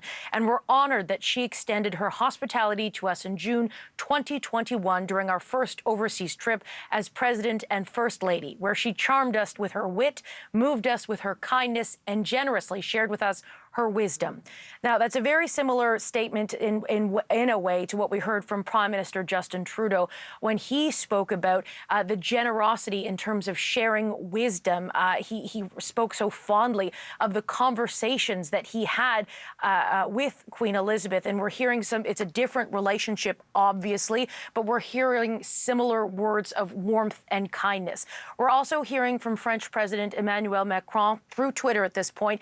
He published a photo, and we can bring up that photo right there. He also said Her Majesty Queen Elizabeth II embodied the British nation's continuity and unity for over 70 years. I remember her as a friend of France, a kind-hearted queen who has left a lasting impression on her country and her century. Also, we are hearing from German Chancellor Olaf Scholz. He is also speaking on Twitter at this point. In the immediate aftermath, this is where all of the world leaders are putting their initial words of condolence. We'll be hearing from world leaders in person, we are hoping, in the hours to come, possibly days to come, as the world really takes stock of this moment. But through Twitter, we heard from the Chancellor saying, "We mourn the death of Queen Elizabeth II. She was a role model and inspiration for millions." Also, here in Germany, her commitment to German-British reconciliation after the horrors of World War II will remain unforgotten. She will be missed, not least for her wonderful humor. So those are the themes, Adrian, that we're hearing today from world leaders as they are marking this very sad moment, that they are remarking on her dedication to service, her lifelong impact with her reign, but they're also talking about her kindness, sharing of wisdom when they had those private conversations, and of course, her sense of humor. All right, Katie Simpson in Washington, that is an excellent summary. Thank you very much with that. We will, of course, continue to have extensive coverage on the Queen in the coming hours and days. We are spending a lot of time talking about her death, the business of her death, the business of protocol, what happens with the new titles for Prince Charles, now King Charles III, what happens with the new titles for now the first in line to the throne, Prince William, who will also be known as the Duke of Cambridge and Cornwall. There's a lot of business to talk about here, and we don't want to lose sight of, while we talk about the death, we don't want to lose sight of the life. And so no one better to walk us through the life and the legacy of the world's, of this long-serving monarch than Margaret Evans, who has a prepared story for us with some images that you'll be seeing a lot of soon. Here's Margaret's story.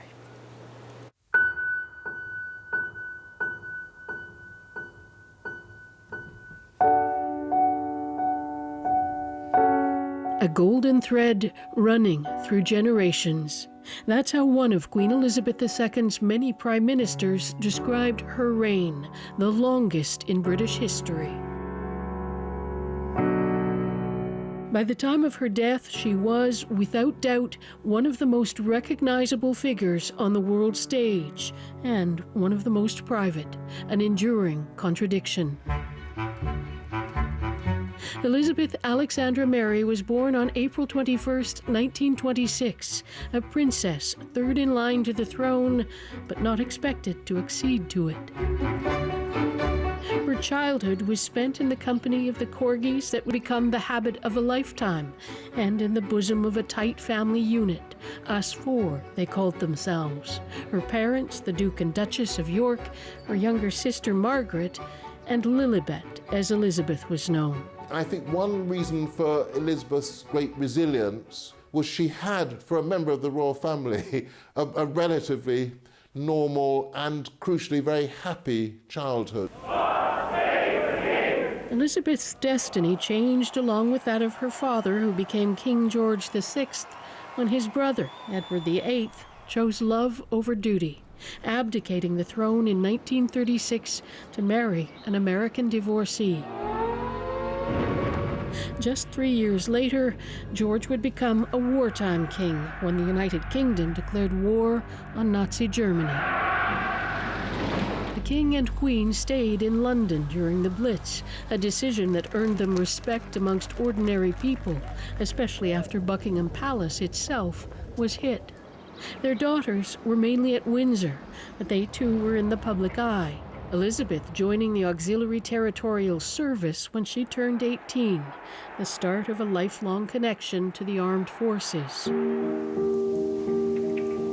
It was also during those years that Elizabeth set her cap at a young naval cadet named Philip, a member of the Greek royal family who also happened to be her third cousin. This was a marriage for love, but perhaps one for suitability for the dynasty as well. Princess Elizabeth, as then she was, fell in love, there's no doubt about it, with a young man who looked like a Viking god. But she was dutiful enough to fall in love only within a selected gene pool.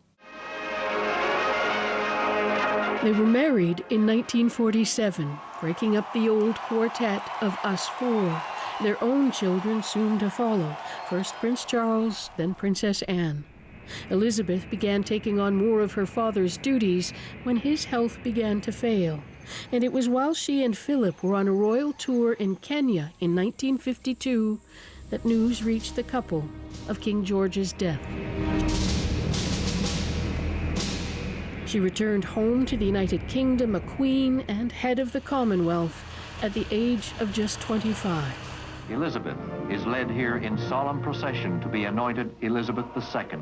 Elizabeth's sense of duty, say royal historians, was already deeply ingrained, attributed to her father's tutelage and in part to the scandal of her uncle's abdication.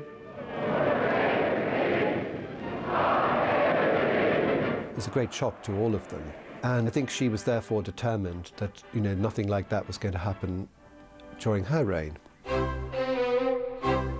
Two more children, Andrew and Edward, would follow. The Queen would send a message to the moon with Neil Armstrong. The salad is ready. And television cameras were allowed in for a glimpse of the royal family for the first time. There was also much travel, the Queen placing great importance on her role as head of the Commonwealth, a body she insisted bore no resemblance to empires of the past. As Queen of Canada, I am proud of this country. Canada was a frequent destination, although not always a welcoming one. A few boos and hisses, and this police reaction. She made more than 20 trips to Canada, the most significant in 1982. She and then Prime Minister Pierre Elliott Trudeau signed the act that effectively brought the Canadian Constitution home. The Queen and Trudeau seemed to enjoy an almost mischievous relationship, and there was that famous photo. And Trudeau was a great character. At a time when there was questions about the monarchy, in the 60s and 70s and its status, not least in Quebec. I think Trudeau eased her progress through that, and I think they actually probably ended up quite friendly. Your whole life. And I think that then laps over to the son, Justin. Thank you, Mr. Prime Minister of Canada, for making me feel so old. The golden thread, though, wasn't always in evidence. Indeed, there were times when the monarchy seemed positively tarnished. In the early 1990s, the British public was unhappy over its price tag, the Queen offering to pay taxes on her personal income in 1992. And 3 of her children divorced, none more spectacularly so than the Prince and Princess of Wales, Charles and Diana. Well, there were 3 of us in this marriage, so it was a bit crowded. In an explosive interview in 1995, Diana revealed details of their relationship, including extramarital affairs. But she remained immensely popular, wanting, she said, to be remembered as the Queen of people's hearts. And for many, she was. When she was killed in a Paris car crash in 1997, the Queen's critics accused her of misjudging the nation's deep affection for Diana. There was reportedly an initial reluctance to lower the flag at Buckingham Palace, and many said the Queen was too slow to return from Balmoral, where she'd remained with Diana's children. That definitely shook the institution, there's no doubt about that. I was there the day that the Queen returned to the palace, and people were worried, what would the crowds be like? And it did prompt a shift from the Queen, who made a live and very personal address to the nation. So what I say to you now, as your Queen and as a grandmother, I say from my heart. First, I want to pay tribute to Diana myself. She was an exceptional and gifted human being. More sadness would follow for the Queen in 2002, the year of her Golden Jubilee. She lost both her mother and sister within months of each other. Prince Philip left to fill the void. After that, there was really no one left who could speak to her on terms of equality, except him. No one who could call her Lilibet. Another constant, though, her seemingly endless stamina for public duties also remained. The Queen was a powerful tool in Britain's diplomatic arsenal. She could and would meet countless world leaders and diplomats without letting slip even a hint of what she might have thought of them. It was soft power that could make a difference. In 2011, she made a symbolic visit to the Republic of Ireland. A year later, in Northern Ireland, she met and shook hands with Martin McGuinness, the Deputy First Minister and a former IRA commander. With the marriage of the Queen's grandson, Prince William, to Kate Middleton in 2011, the image of a more stable royal family emerged. By the time she reached her 90th birthday in 2016, she was more popular than ever in the United Kingdom. Still regularly attending to the transatlantic relationship with the United States. And not above offering a little assistance if royal protocols got stuck.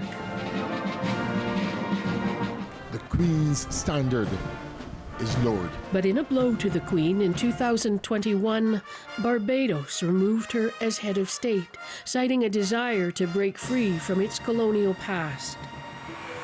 And a follow-up tour by the Duke and Duchess of Cambridge to other Caribbean nations was criticized as being tone-deaf and not going far enough in acknowledging Britain's role or that of the monarchy in the slave trade.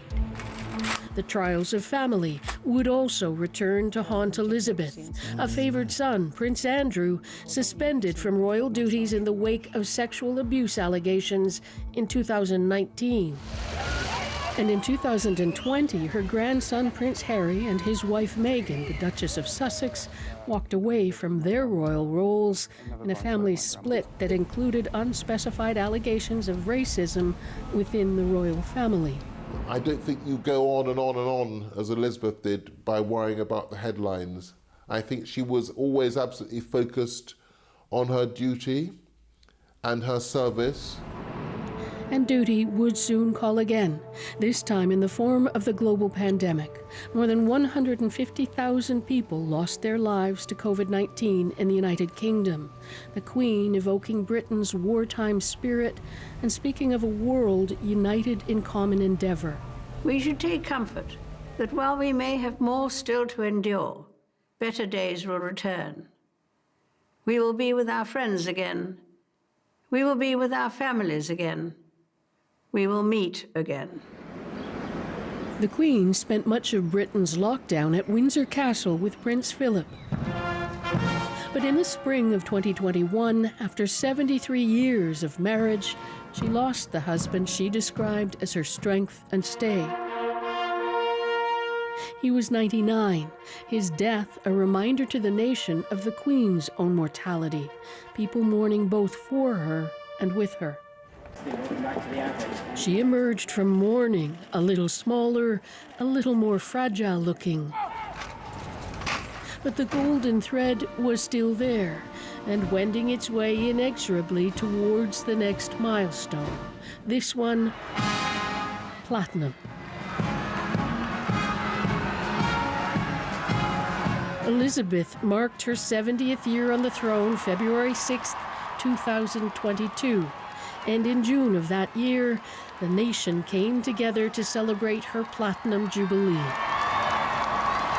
The famous Mall was again draped in Union Jacks and plump with well-wishers. Shops full of anything and everything relating to the Queen, corgis included. Good evening, Mr. Bond.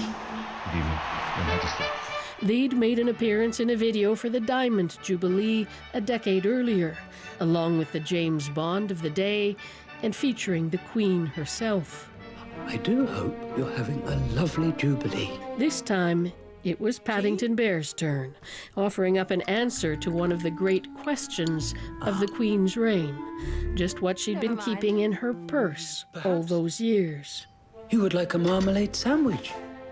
I always keep one for emergencies. So do I. I keep mine in here. For later. But the Platinum Jubilee was also notable for what the Queen did not do, absenting herself from some of the key events, other members of the royal family stepping in. Earlier in the year, Prince Charles read the speech from the throne for his mother for the first time. It was a nod to the inevitable changing of the guard to come, however unthinkable for some.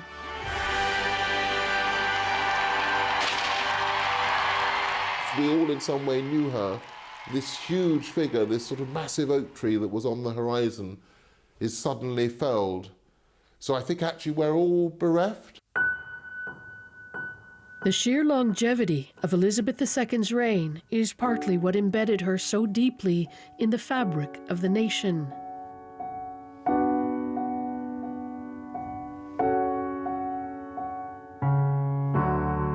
With her passing, Britain's test going forward will be to maintain its sense of identity without her. Margaret Evans, CBC News, London. And a story told only as Margaret Evans can tell it. We will probably be hearing more from Margaret in the days to come. Remember, there is about 10 days ahead of us, according to the protocol here for the funeral for the Queen. If you're just joining us now, you are watching a CBC News special looking at the death of Queen Elizabeth II at 96 years old. She died in her favorite place, Balmoral. She was surrounded by her family. Many of them just got there just a few hours ago. The last we saw was a photograph of Prince Harry looking quite upset in a vehicle heading towards Balmoral. He was the last one to arrive. The news is only a few hours old, but we've been sitting here.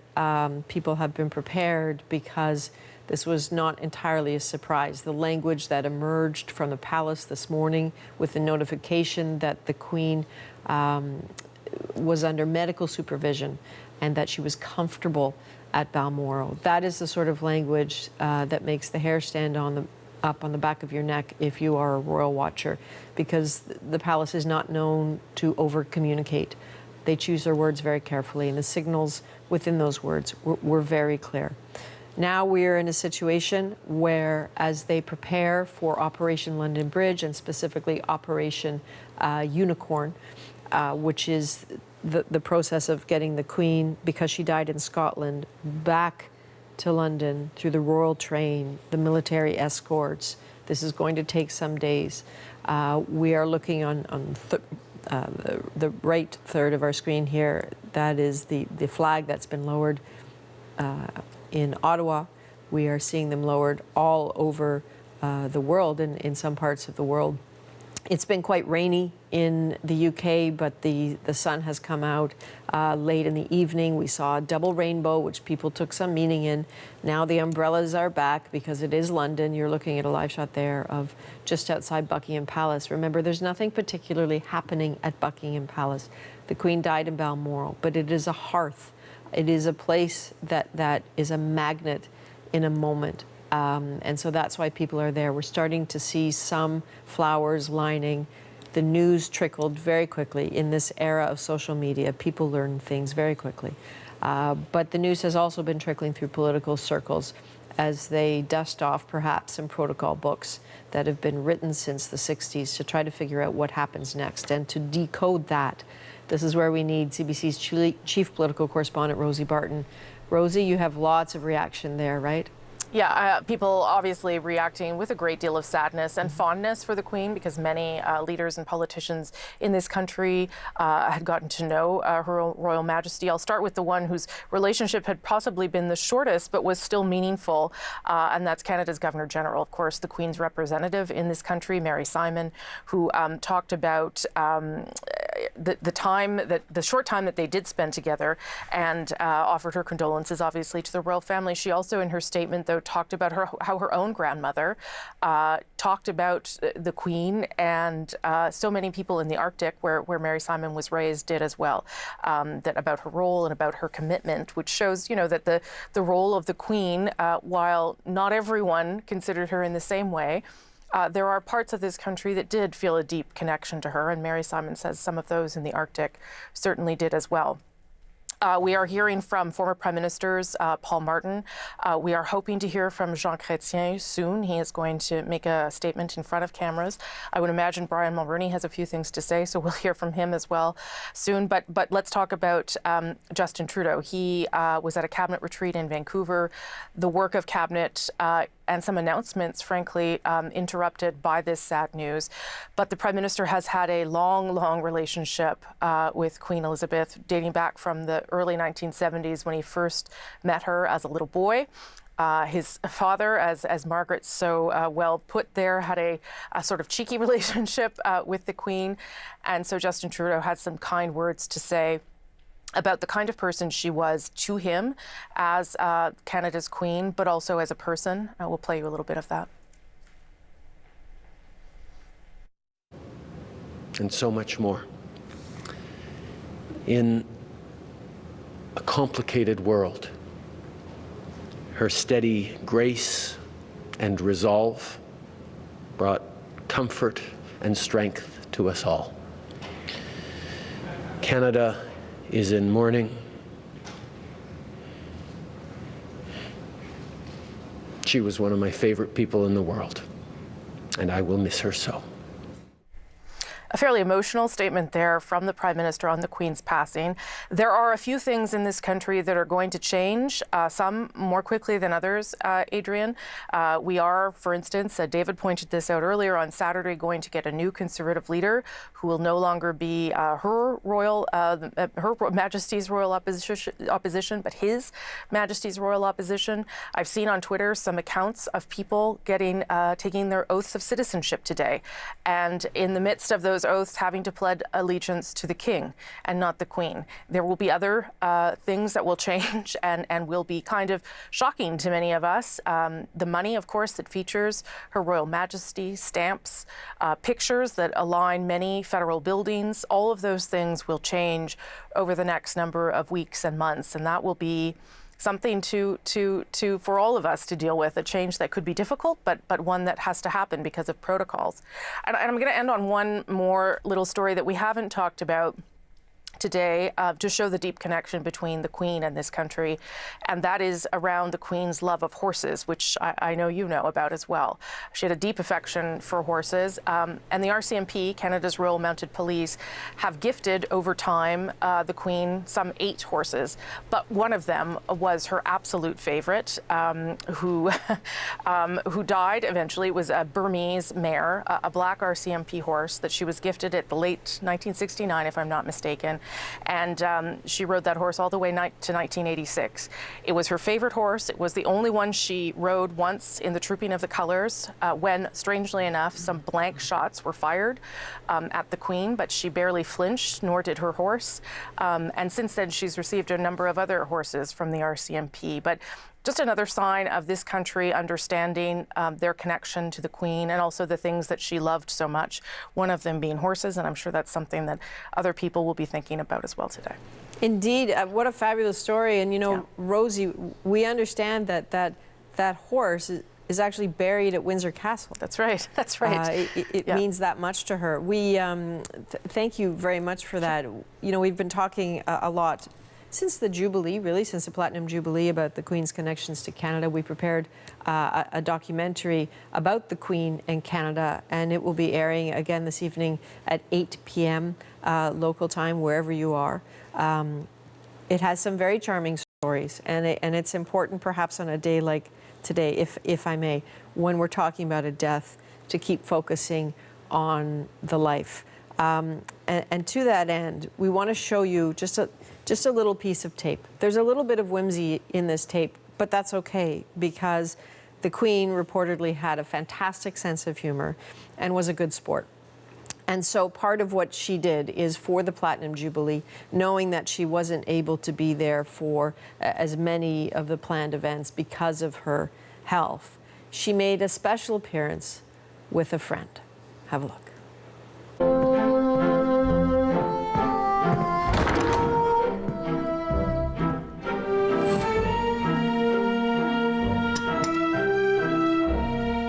Thank you for having me. I do hope you're having a lovely Jubilee. Tea? Oh, yes, please.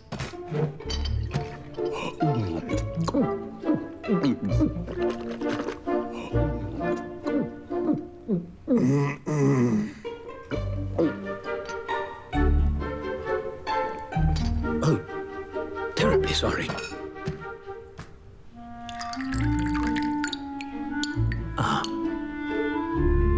Never mind.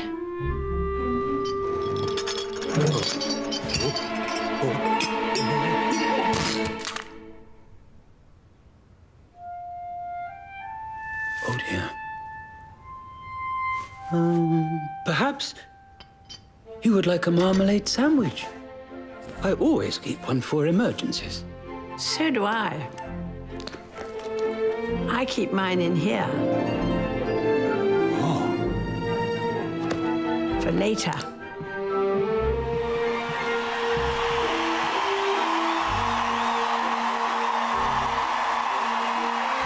The party is about to start, Your Majesty. Happy Jubilee, ma'am. And thank you for everything. That's very kind.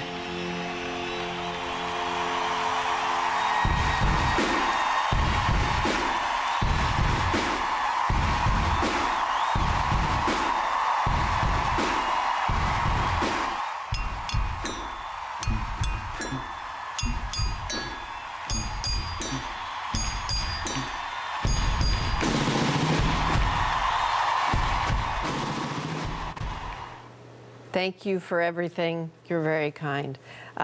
What a lovely bit of whimsy on the part of Paddington, who never behaves anywhere he goes, and of course on the part of the Queen. So that was one of the moments from the Queen's Platinum Jubilee. Again, the theme of that Jubilee was gratitude. We have been assured again and again that even though she couldn't be there for all the events, she felt them, and she felt that gratitude, and it meant something to her. Joining us now is Carolyn Harris. She is a royal commentator and a historian. Carolyn, thank you for coming into studio. This is a broad question, but can we talk about what Queen Elizabeth did to sort of to shape history in the era? Well, Queen Elizabeth II presided over that transition from a British Empire and dominions to the Commonwealth of equal nations. The Queen took her role as head of the Commonwealth very seriously. Her father had been the first monarch to hold that title, and she became the most well-traveled monarch in history, and she visited Canada more than any other Commonwealth nation. She attended most of the Commonwealth heads of government meetings as well, and those were forums where she was able to exercise some soft diplomatic influence. The Commonwealth leaders all came together, as many were drawn to the prestige of attending this event with the Queen, as well as meeting with the other Commonwealth leaders. And there were moments where Commonwealth leaders disagreed on policy, such as how to address apartheid in South Africa, and British Prime Minister Margaret Thatcher was against imposing sanctions, but the Commonwealth prime ministers did want to see sanctions happen there. So the Queen played an important diplomatic role, and she developed quite a strong friendship with President Nelson Mandela once he was released from prison and became president of South Africa. So we've seen the Queen in her role as head of the Commonwealth and as Queen of 15 Commonwealth realms has had a very important diplomatic role in terms of bringing countries together. You know, of all the moments you choose, and it's incredible because you're looking at all the people she was across. I mean, if you think about her first prime minister born in the 1870s, her current, Liz Truss born in the 1970s, 100 years difference between them, and all of the veterans she met. Is there a moment that you think is the most remarkable? Well, I think it's remarkable that the Queen continued to discharge her constitutional duties almost to the very end. The last photographs of Queen Elizabeth II are of her inviting her 15th British Prime Minister, Liz Truss, to form a government and accepting the resignation of former Prime Minister Boris Johnson. So the Queen very much viewed this as a role for life. Among some of the European monarchies, there has been a tradition of abdication, but for the Queen, that coronation oath that she took in 1953 very much married her to her realms and her people, and she has seen this as a lifelong role that she continued to undertake right to the very end. Carolyn Harris, thank you very much for that. Carolyn is a royal commentator and historian. We need to go directly to London now to bring in Katie Nicholl, who we have heard from a lot and you will see a lot more of in the days to come. Katie, I know you're tired. I know it's getting late, but what is the latest you're hearing right now? Well, as you can imagine, it's really not much news from the palace. The family will be at Balmoral for what I'm sure, Adrian, must be a very surreal and an emotional time. Tributes obviously pouring in from world leaders and the usual tribute from the Archbishop of Canterbury. We have yet to get full details about the coming days, the 10 days of mourning, and of course the funeral, the Queen's final farewell, where she will make her final journey to St George's Chapel in Windsor. All of these plans, bridge planning, which as we know have been years in the making, they were tweaked post the coronavirus pandemic, they all have to be signed off by the new king. So D-Day, as it is known, and those 10 days afterwards, doesn't actually start until tomorrow officially. So that is counted as D-Day, and after that, D-Day +1, and thus on it continues. And we are expecting regular updates from the palace. So as much as there is a lot of speculation about plans, and obviously we know that it is Operation Unicorn that is going to be activated, has been activated now, and there's still a fair bit that we do need to have concrete confirmation on. Katie, as we're talking, we've had two little bits of news. It was about 8 minutes ago that Prince Harry was reportedly arriving at Balmoral Castle. So yeah, that will have been sad for him, you know, that he will have... I think you're right, Adrian. It must be very, very sad. I mean, I can tell you that my understanding is that the Queen, who only a couple of weeks ago hosted this wonderful weekend for all her grandchildren and great-grandchildren, had extended that invitation to Harry and Meghan and their children. Dates didn't quite coincide with their tour of Europe, but of course they are here now. I think, you know, probably Prince Harry is very thankful that he is here now, because otherwise he would have had a transatlantic flight to get on. But there must be a great sense of remorse and regret on Prince Harry's part. He was very close to his grandmother. I mean, we've spoken about this before, and it's not been the easiest relationship in recent months. I think that's probably the most diplomatic way of saying it. But, you know, for most of Harry's adult life, he's had the most wonderful relationship with the Queen. She had stepped in almost in a maternal role at times for Harry. So he's going to be finding this very, very hard. And who knows what that emotional reunion between him and his family is going to look like, because it's my understanding that he hasn't seen his family while he's been in the UK on this fleeting trip. And of course, I think also important to point out that he's not been accompanied by Meghan, the Duchess of Sussex. Interesting. Also, Katie, outside Buckingham Palace, as about 4 or 5 minutes ago, the stories were that there were initially 3 cheers for the Queen and then shouts of "Long live the King." So tradition reigns in some ways, even in 2022. And I know the country is I think officially in a period of official mourning. You speak of 10 days. But is there some sort of cheat sheet you can give us here on what we know about official funeral preparations? Well, you know, they will be in place. As I say, it's really going to be down to the new king, who we now know is King Charles III, to sign off on those funeral plans. And, you know, Adrian, we will have more news on those, but probably not for at least 24 hours. Thank you. And within those next 24 hours, what will be King Charles III's responsibilities other than to think about his mum? Well, we saw in that statement released just moments after Buckingham Palace announced the very sad news of the Queen's passing, we had a short written statement by King Charles III. For those that saw that, they would have noticed it was on Buckingham Palace letter-headed paper as opposed to Clarence House. This transition is not something that's happening in the hours since the sad news that we received today. This transition has been years in the planning. And so we will hear from King Charles III. He will address the nation on D-Day 1. So that will be Saturday. Day 1 is Saturday. All right, Katie Nicholl in London, thank you very much. I suspect I will see you in person soon. I look forward to seeing you. I'm just sorry that it's under such sad circumstances. Indeed. Thanks, Katie. So let's now go to the CBC's Dominic Velitis, who is also in London. So Dominic, you know, clearly a moment of sadness for a lot of people there in Britain and around the world. And of course, for the Queen's family. Can you start with what King Charles III is saying? Yeah, absolutely. And that, of course, is now his official title.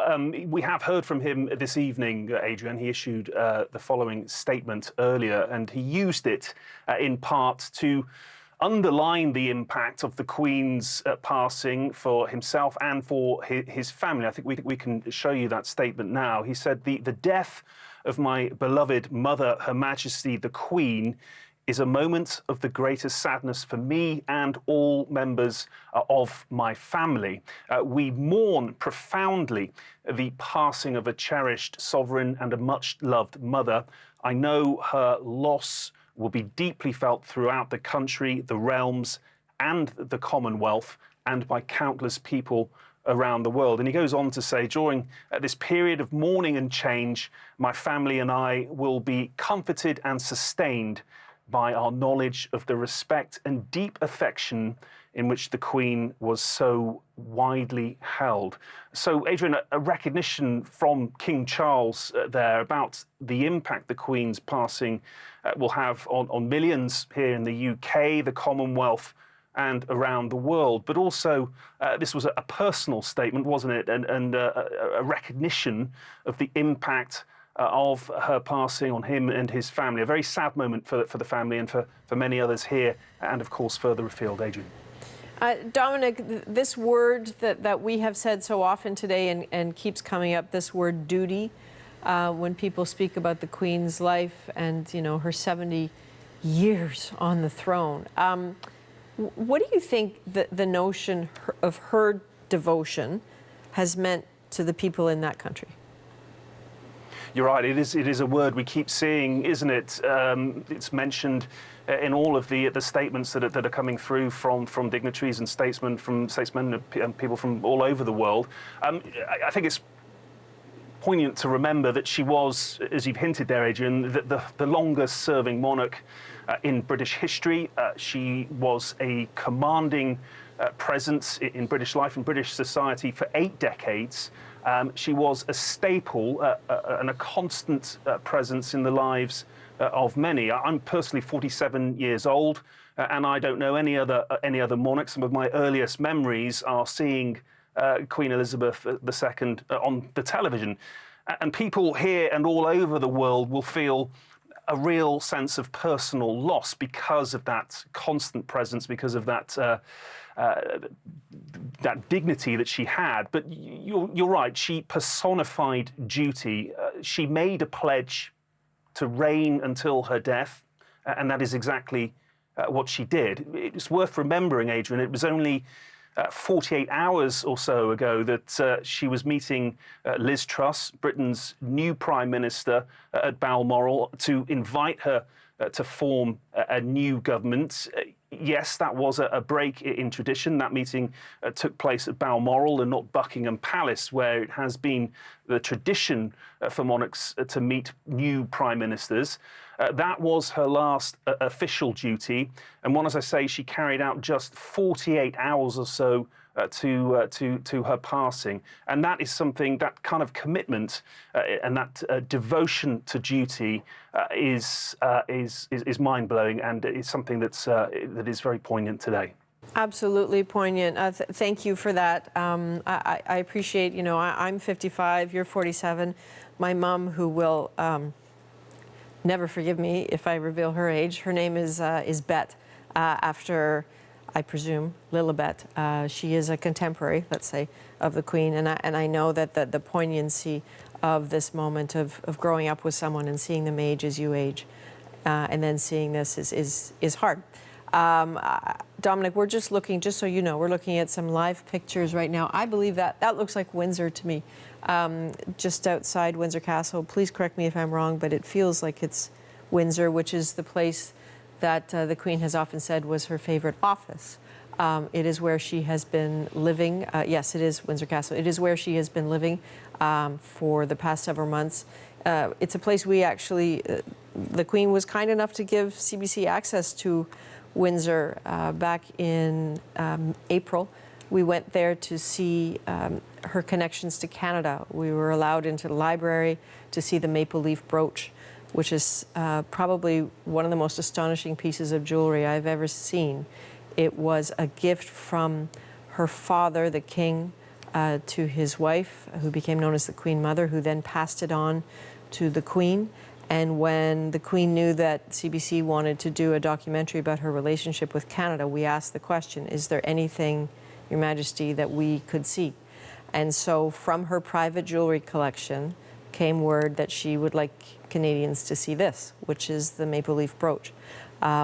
It was presented to us in a little blue box that looked ripped and torn and extremely old and fragile, and then the box opened, and I promise you those baguette-cut diamonds would have blinded you. It is a very special piece of jewelry. It has been passed on to other royals.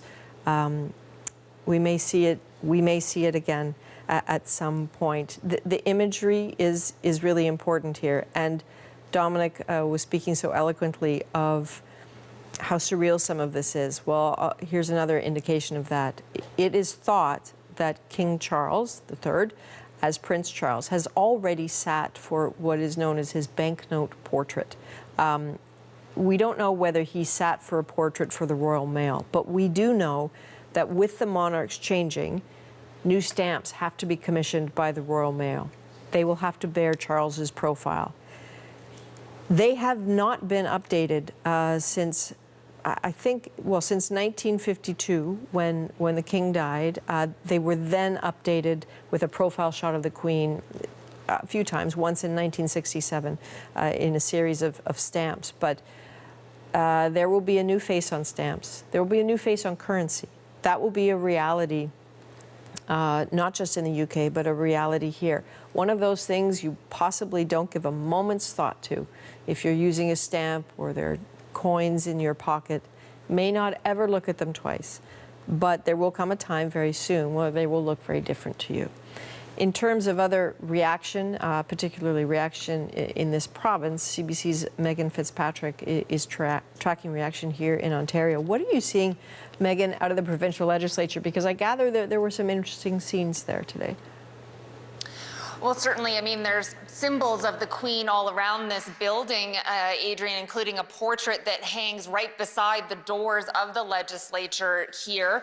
MPPs did hold a moment of silence here to honor the Queen. Also, the flags have been lowered outside of the legislature as well. And we have heard from Premier Doug Ford. He's put out a statement and also spoke on camera. I'll describe a bit of what he wrote in that statement. He said that on this sad day, he joins everyone across the province and the country and the world in commemorating the remarkable life of Her Majesty Queen Elizabeth. Throughout her historic reign, she taught us the true meaning of selfless service, he wrote. Adrian noted that the Queen had visited Canada 22 times, and he also expressed condolences to the now King and also wished him great success. And here's a bit more of what Doug Ford said on camera just a few minutes ago here at the legislature. While I express my sincere condolences to the King Charles III, I also congratulate His Majesty on his accession to the throne of the United Kingdom and to wish him great success in continuing his mother's legacy. On behalf of all Ontarians, I'm sending our thoughts and prayers to the entire royal family, the people of the United Kingdom, and to Her Majesty's many admirers all over the world. Long live the King. Adrian, we also heard an anecdote from Liberal MPP Mitzi Hunter, who told us about meeting the Queen not once, but twice over the years. She described the very proper protocol that had to be followed during those meetings, but said the Queen was very gracious and it was an upbeat gathering, one of the luncheons that she attended with the Queen. We've also heard from the Lieutenant Governor of Ontario, Elizabeth Dowdeswell, of course, the Queen's representative here in Ontario, who put out a statement saying she was saddened to learn the news of the Queen's death and also wishing the King strength and courage in fulfilling his duties. And Adrian, we will get more tributes paid to the Queen here at the legislature next week on September 14th.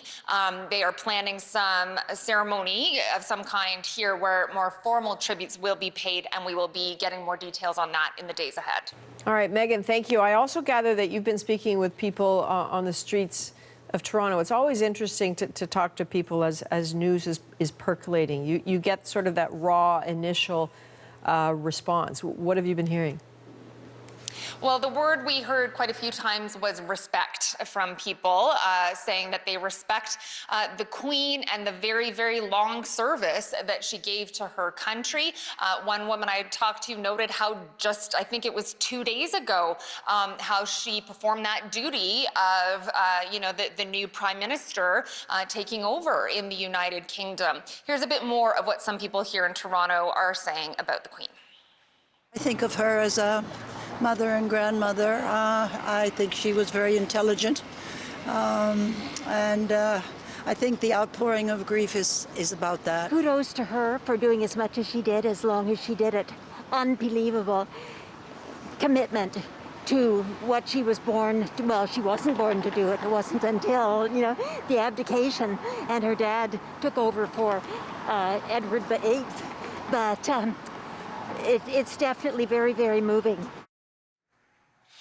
And we also heard from the Mayor of Toronto, John Tory. He put out a statement. He described the Queen as a beacon of eloquence, stability, and commitment to duty. He talked about her many visits to the city of Toronto, Adrian, noting her very first one was when she was still a princess, and she attended a Maple Leafs game during that visit in 1951. She, of course, went on to come to the city many more times after that. The CN Tower here in Toronto will be darkened tonight, Adrian, in memory of the Queen. Interesting details. Megan, thank you very much. I think she was a hockey fan. We know that in 2002, just after Canada won Olympic gold, men and women, by the way, in hockey, that the Queen arrived in Vancouver and dropped the puck at a game, if you can imagine that scene. And she kept that puck, and it is still in Windsor Castle. We have some more details for you about what is about to happen in the UK. So the Queen is to lie in rest for 24 hours. That is the official term being used at St. Giles Cathedral. That's in Edinburgh. It's expected that members of the public will be permitted to be within that space to pay some respects. But Her Majesty's coffin probably won't be there for another few days. So I think we're looking at 3 days' time from now. And there will also be some vigils around the coffin in St. Giles in the days to come that members of the royal family will be holding. And I'm just seeing if there's anything else. That is the latest we're seeing right now. I'd like to go now to Sarah Galashan, who is in Vancouver, has been gathering reaction from people there. Sarah, what have you been hearing? Well, Adrian, it's, I heard you just talk about the Queen being a hockey fan and that she dropped that puck in 2002 here in Vancouver. And actually, that visit is just one of the many that is cited in the statement that's come out from our Premier John Horgan, paying tribute to the Queen, her legacy. Part of it reads, "The Queen held a special place in her heart for British Columbia. We were honored to host the Queen 7 times, 6 as reigning monarch. With each visit, the Queen brought British Columbians together in common purpose." And then he goes on to talk specifically about that puck drop that happened in 2002. That visit was part of the Golden Jubilee celebration. And while she was here, she visited the provincial government buildings. And we understand from our reporters at the legislature over in Victoria that her portrait there has now been draped with a black sash. And there's some very sad reaction from those who have witnessed that happening. And in fact, the footage that you're seeing of her here in Vancouver back in 2002, that actually is tape that was just ingested today by a cameraman, a longtime cameraman with CBC, Denny Dossman, who actually reached into his desk and pulled out the actual tape that he had held on to since 2002. So proud of the fact that he had gotten in such close proximity to Queen Elizabeth at that time. It was a proud moment for him, and he's been holding on to that tape. And today he pulled it out, knowing how important it would be to her memory and to what we were talking about today.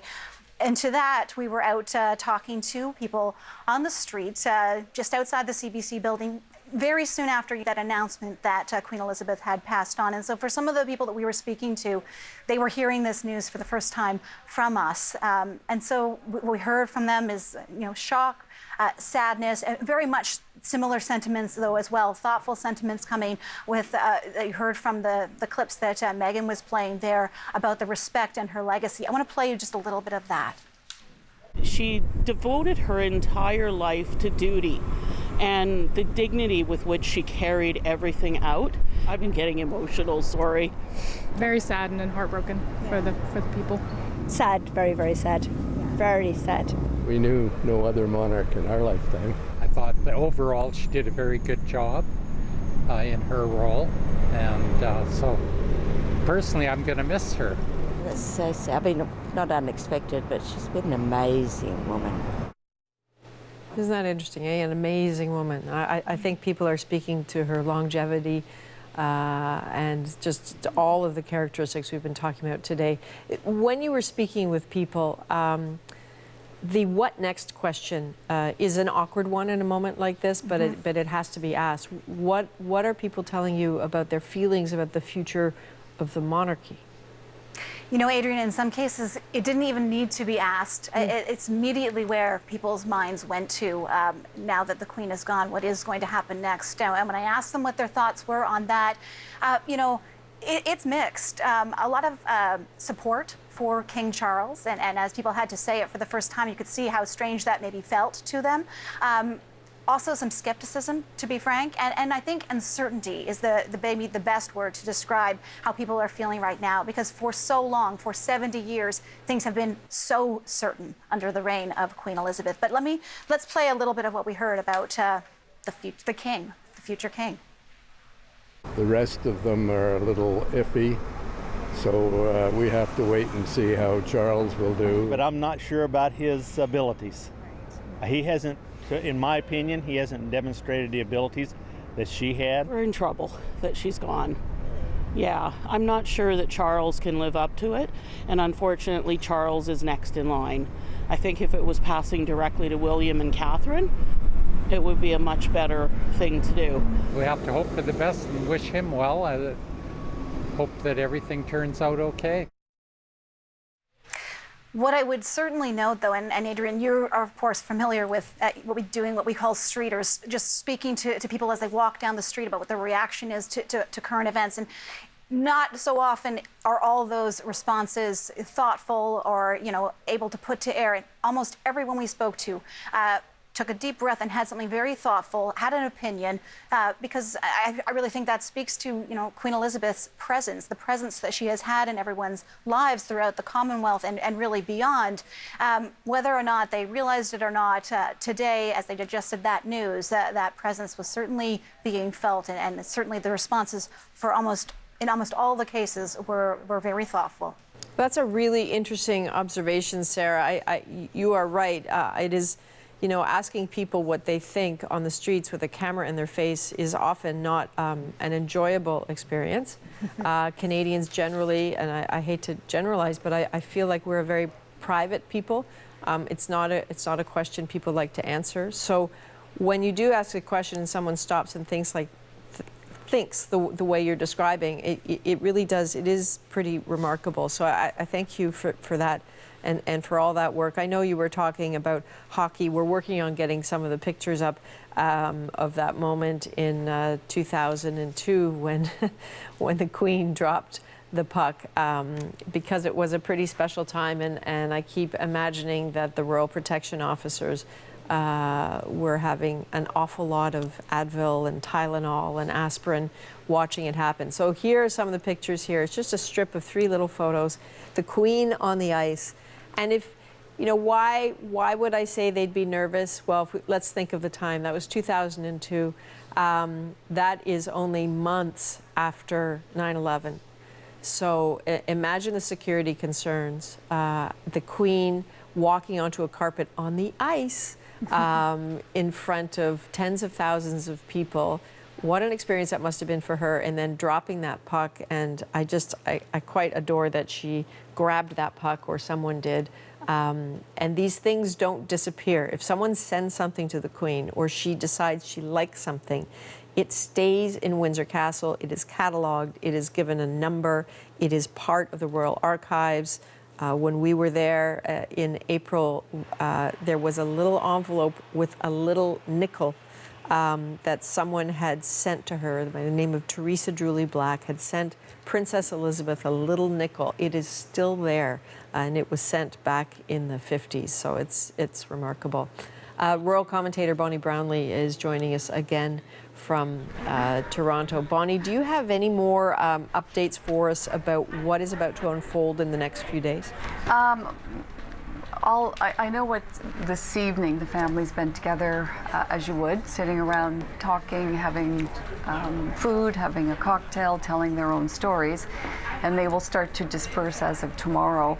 The Queen's lying in state is actually shorter than it normally would be. It said 24 hours. I think I just heard you say that. Normally it's more like 2 days.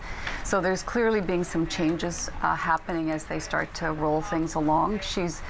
The burial or the funeral is usually, sort of in the 10th day. And we do know that she will the service should be at Westminster, and that she will do a private service, probably for family and friends at the chapel at Windsor Castle, and then be buried beside her mother and father and her sister. And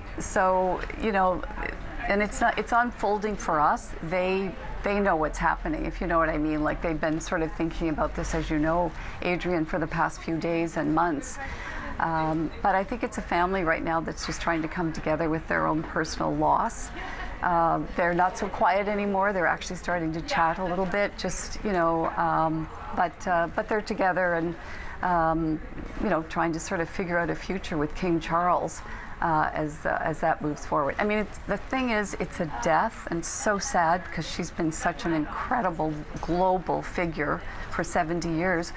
But Charles is also now the king, and he would be reminiscing, I'm sure, thinking about how his mother felt when her father died, when she was on the trip with her husband in Africa, and waited over a year before she had her coronation, just because of the devastation of his loss, and they didn't feel it was proper to celebrate and have a big coronation festival. So we'll see when the timing comes for Charles.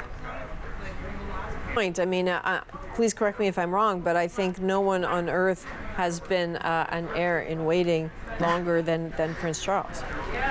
No, he's no. I mean, it's quite incredible, and imagine taking on this role. Not that 75 or 76 is old, but I mean, most people are lying in the sun and retiring. And doing other things, but the Queen worked basically till she was 95, 96 years of age. So he has been very steadfast for his mother. He's been very loyal, and gone about and built, the Prince's Trust, his charities, which are quite extraordinary around the world, have raised a lot of money, done a lot of good that we sometimes, don't necessarily know about, some of the work that he's done. So he's found a role for himself while waiting to become king. And he was talking about that, seeking advice for years about trying to figure out, how do I manage my way forward? And I think, we could say that he's been successful at that. Is he as popular as people or he would like to be? I think we need to just give him a little time and give him a chance as he steps into this new role. I think he's got some things in mind that he'll probably start to do fairly early in his reign. And he may start to change some of the, financial situations with other members of the royal family. I think the everlasting apartments at Kensington Palace and the economic help to members of the royal family, I have a feeling that some of that is going to dissipate over the coming years. Absolutely. And, it was just over a year, maybe, I'm losing sense of time, maybe 16 months ago, where we had the funeral for Prince Philip. And I think about, in the clutches of COVID-19, it was such an intimate affair, if that makes any sense, for a royal funeral. There weren't crowds. The Queen, that image of her that I think has haunted people, sitting alone in the chapel with her mask, not surrounded by anyone, mourning her husband alone. The tone of this funeral, I think the empathy for her in that moment was understandably enormous. And in some ways, I think that moment was more about the Queen than Prince Philip. But in terms of tone and the capability of people to gather now, is it your sense that this funeral, do you have a sense of what this funeral will look like? There will be pomp and pageantry, maybe not as much as you might have expected even 30 years ago when doing this. So there'll be elegance and grace. It may be somewhat toned down, but not too much. I think it's going to be a sad but a happy occasion to reflect upon a 70-year career as a monarch, and the values and the public service and the volunteerism that she recognized to people all over the world. She's been quite a galvanizing figure in that sense for a lot of countries. And I think people, although they will be sad and concerned somewhat about the future, they have to be able to be thankful to what they've witnessed and what they've lived with her as our monarch for 70 years. Mm-hmm. Indeed. Bonnie Brownlee, thank you. Bonnie is a royal commentator and joined us from our very busy newsroom in Toronto. Thank you. So hello everyone who is just joining us. I'm Adrienne Arsenault. We continue this hour with the breaking news on the death of Queen Elizabeth II. Buckingham Palace announced her passing at 1:32 p.m. Eastern Time today. Her Majesty, of course, was 96 years old, on the throne for 70 years. What you're looking at now, as you can imagine, this is a live look of Buckingham Palace in London, where people are gathering, not for any reason other than they want something to do, they want to be together. The palace is a hearth, it is a magnet in a moment like this. The Queen was not there. She was at Balmoral Castle. When doctors and the palace put out an announcement earlier today that was really jarring for a lot of people. The palace is not an institution known to over-communicate.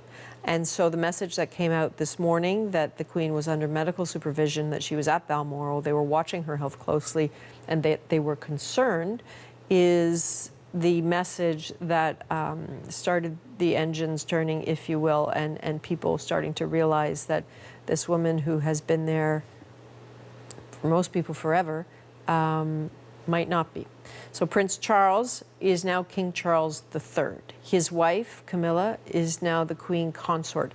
That is the title that the Queen was insistent she get. She wanted the message to be very clear for the public that Camilla was to be known as the Queen Consort and had her blessing.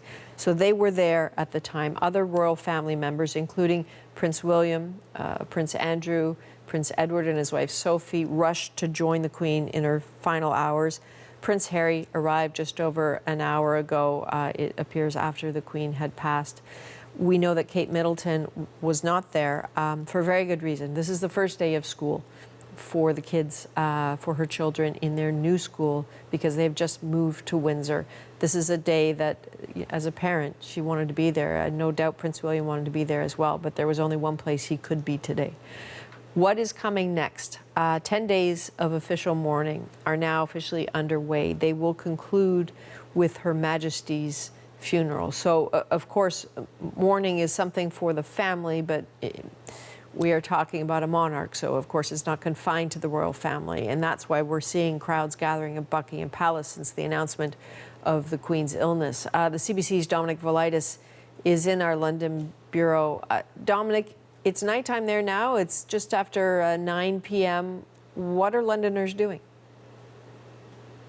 Well, to be perfectly honest, I think it's a tale of a story of two parts, Adrian. Central London tonight feels as though it's business as usual. On my journey here to the CBC's bureau, which, as you say, is in central London, I was coming from the train station, I noticed that the pubs and restaurants were full. They normally are on a Thursday night and a Friday night as we head into the weekend. But I think there was a part of me that was expecting people to have gone home to gather around the television sets perhaps and watch the news unfold. But that hasn't happened here in central London. The city is still moving. People are still going about their regular business. It certainly hasn't shut down. It's possible, of course, that the news is still sinking in. It is still relatively new news we've had this evening. It is a different picture, though, isn't it, at some of the royal residences, in particular at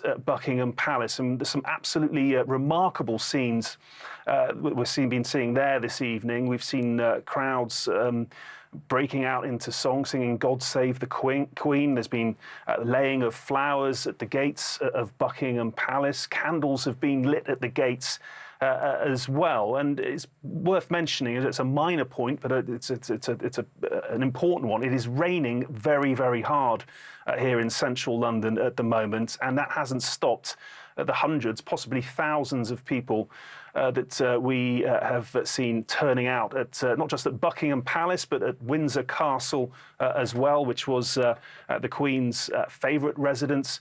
So I think it's a story of two halves, Adrian. Central London, business as usual. At the royal palaces, the focal points, an opportunity for people to come together, to be together, to pay their respects. And I think that's really what the picture is here at the moment, Adrian. Thank you for that. I know you're going to head out onto the streets. I know it would have looked one way coming in. I suspect it's going to look entirely different as you head out. And the rain is interesting, you know. Londoners can cope with rain like nobody's business, but I think it is one of those nights where it might end up driving people inside for a lot of reasons. But thank you very much, Dominic. I suspect we'll be talking a lot over the course of the next 10 days. Thank you. So now let's come back to the CBC's chief political correspondent, Rosie Barton, who is here with us. Rosie, already lots of reaction here in Canada. It's actually getting hard to sort of keep up with all of it. Can you walk us through what some of that reaction is, including what may or may not happen with the Conservative leadership race on Saturday? Yeah, that's exactly where I was going to start, Adrian, because it is a little bit up in the air right now, to be honest. That event was is supposed to take place on Saturday evening, with the new leader being announced sometime around 8 p.m. Eastern. We've been asking the Conservative Party through the day, well, what are your plans now, given the death of Her Majesty? And the chair of the Leadership Election Organizing Committee, Ian Brodie, has issued a statement saying that the committee is, quote, considering an appropriate, respectful way to announce the results of the leadership election, that they will respect all protocols on the death of the sovereign set by the government and provide an update to us early on Friday. So we are told that everything is on the table for this, going from a much scaled back event, a smaller event, a shorter event, to no event at all. So we will see what they end up with. I would be surprised if they didn't do something. These leadership races, conventions, are important, right? They're important sort of boosters for parties. They are energizing for parties. They help the new leader get launched into the political stratosphere and the conversation. You would expect that political shows on Sunday, mine included, would be sort of wall-to-wall coverage on the events on Saturday. Obviously, events today have changed part of that. So we will see what the Conservative Party decides to do, but they are cognizant that this may no longer be sort of the top story in the nation on Saturday. And I think they want to be respectful of what the country is going through and the way that the government of Canada decides to move forward in its grieving process and with the protocols around grieving. But that is one thing that is sort of right now up in the air, is how that will all play out on Saturday. So we will wait for more information on that tomorrow, hopefully. In the meantime, there are things happening in the nation's capital. As you can see, the flag at half-mast and lots of statements and reaction coming out from leaders, both the Conservative leader, the interim leader right now, the NDP leader. The Governor General herself has made a statement about her relationship with the Queen, which was brief, but she also talks about how important the Queen was to her family in the Arctic in terms of the role that she played and the role that she set. And of course, the Prime Minister has made comments. His cabinet retreat continues in Vancouver right now, although a much scaled back affair there as well. We're expecting today a series of announcements from the government on issues around affordability. None of that has happened, obviously, and no sense on whether or when that will happen. Obviously, it would not be appropriate to happen today, but when will it happen going forward? We don't know that either. The Prime Minister, as we've been talking about, has a lengthy relationship with the Queen, mostly because, of course, his father had a close relationship with the Queen as well. And that's when Justin Trudeau first met her, when he was just a small child. We'll play again a little bit of that clip of Justin Trudeau reacting emotionally to the death of the Queen. In a complicated world, her steady grace and resolve brought comfort and strength to us all. Canada is in mourning. She was one of my favorite people in the world, and I will miss her so. As we've been talking about through the day, Adrian, of course, 12 Canadian prime ministers the Queen has met and dealt with, 12 out of 23, so a large number of them, and played a critical role in many moments in Canadian history and society. I think the one that springs to mind in terms of the shift that it brought to this nation is the repatriation of the Constitution under Pierre Trudeau, when the Queen came over to take part in that repatriation. And I'm sure everybody knows this story, but I'll tell it anyway because we are waiting to hear from former Prime Minister Jean Chrétien. But he was the Justice Minister at the time, and he also had to sign the repatriation. And when he went to sit down and sign it, he saw that the nib of the pen had been crushed or broken off by the Prime Minister Trudeau, at which point he said merde, which I will say because I'm swearing in French. And the Queen knew what he had said and burst out laughing when Jean Chrétien swore, because he didn't really have anything to sign with because his boss had broken part of the pen. So I'm sure Jean Chrétien will have some things to say about the Queen. He spent a lot of time getting to know her as well, and he's got a couple of books packed with anecdotes about how witty and smart she was to be around as well. I bet. It is a lovely story, Rosie, Yeah. and the pictures are fantastic because you can see him muttering. Yes. And then you see the Queen sort of a moment of shock, and then this broad smile. It was really. Yes. And him realizing, oh, I probably shouldn't have said that in front of her. Yeah. Perhaps that's why she liked him so. Yes, probably. Rosie, thank you very much for all this. Okay. So as we're keeping an eye on the developing news here, we know that King Charles III, and we have to keep it. I think it was Sarah Galashan who said that when people say it for the first time, it doesn't come out of the mouth easily. King Charles III will be delivering an address tomorrow. I'm unclear what time that is. We're still working on that. And things happen organically when things happen in the world. So about 7 minutes ago, there was a report that around 50 black cabs, those iconic black cabs in London, started lining the Mall. The Mall is that paved pink road just outside Buckingham Palace. And that didn't happen for any reason other than the cab drivers said that they just felt like they needed to do something, and they were drawn to Buckingham Palace. And it seemed like the most respectful thing they could do is to form a bit of a standing parade, if you will, outside the Mall. I fully anticipate that you will be seeing more acts like that. Again, in a moment like this, people who want to show their respect aren't always clear exactly how to do it, and so they work together. We're going to go now, and as you're watching pictures of a very rainy London and a very determined set of people outside Buckingham Palace waiting for news that probably won't come tonight. They probably won't hear from anyone else in the family who are together tonight, but it is enough perhaps for strangers to be shoulder to shoulder with other strangers this evening. But as we look at that, we're going to bring in CBC's Katie Simpson, who is tracking the reaction from world leaders to the news of the Queen's death. So, Katie, you're in Washington. What more can you tell us?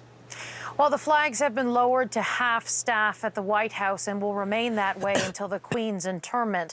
And we're waiting to see if President Joe Biden will make a public statement. He was supposed to deliver a speech this afternoon, but upon learning of the Queen's death, he canceled that plan. He's supposed to go to a fundraiser tonight, and he's still scheduled to do that. So we'll see if he offers some public comment. He has issued a statement, a lengthy statement, and it's very similar to statements that we are seeing from leaders around the world and influential people who had the opportunity to spend time with Queen Elizabeth.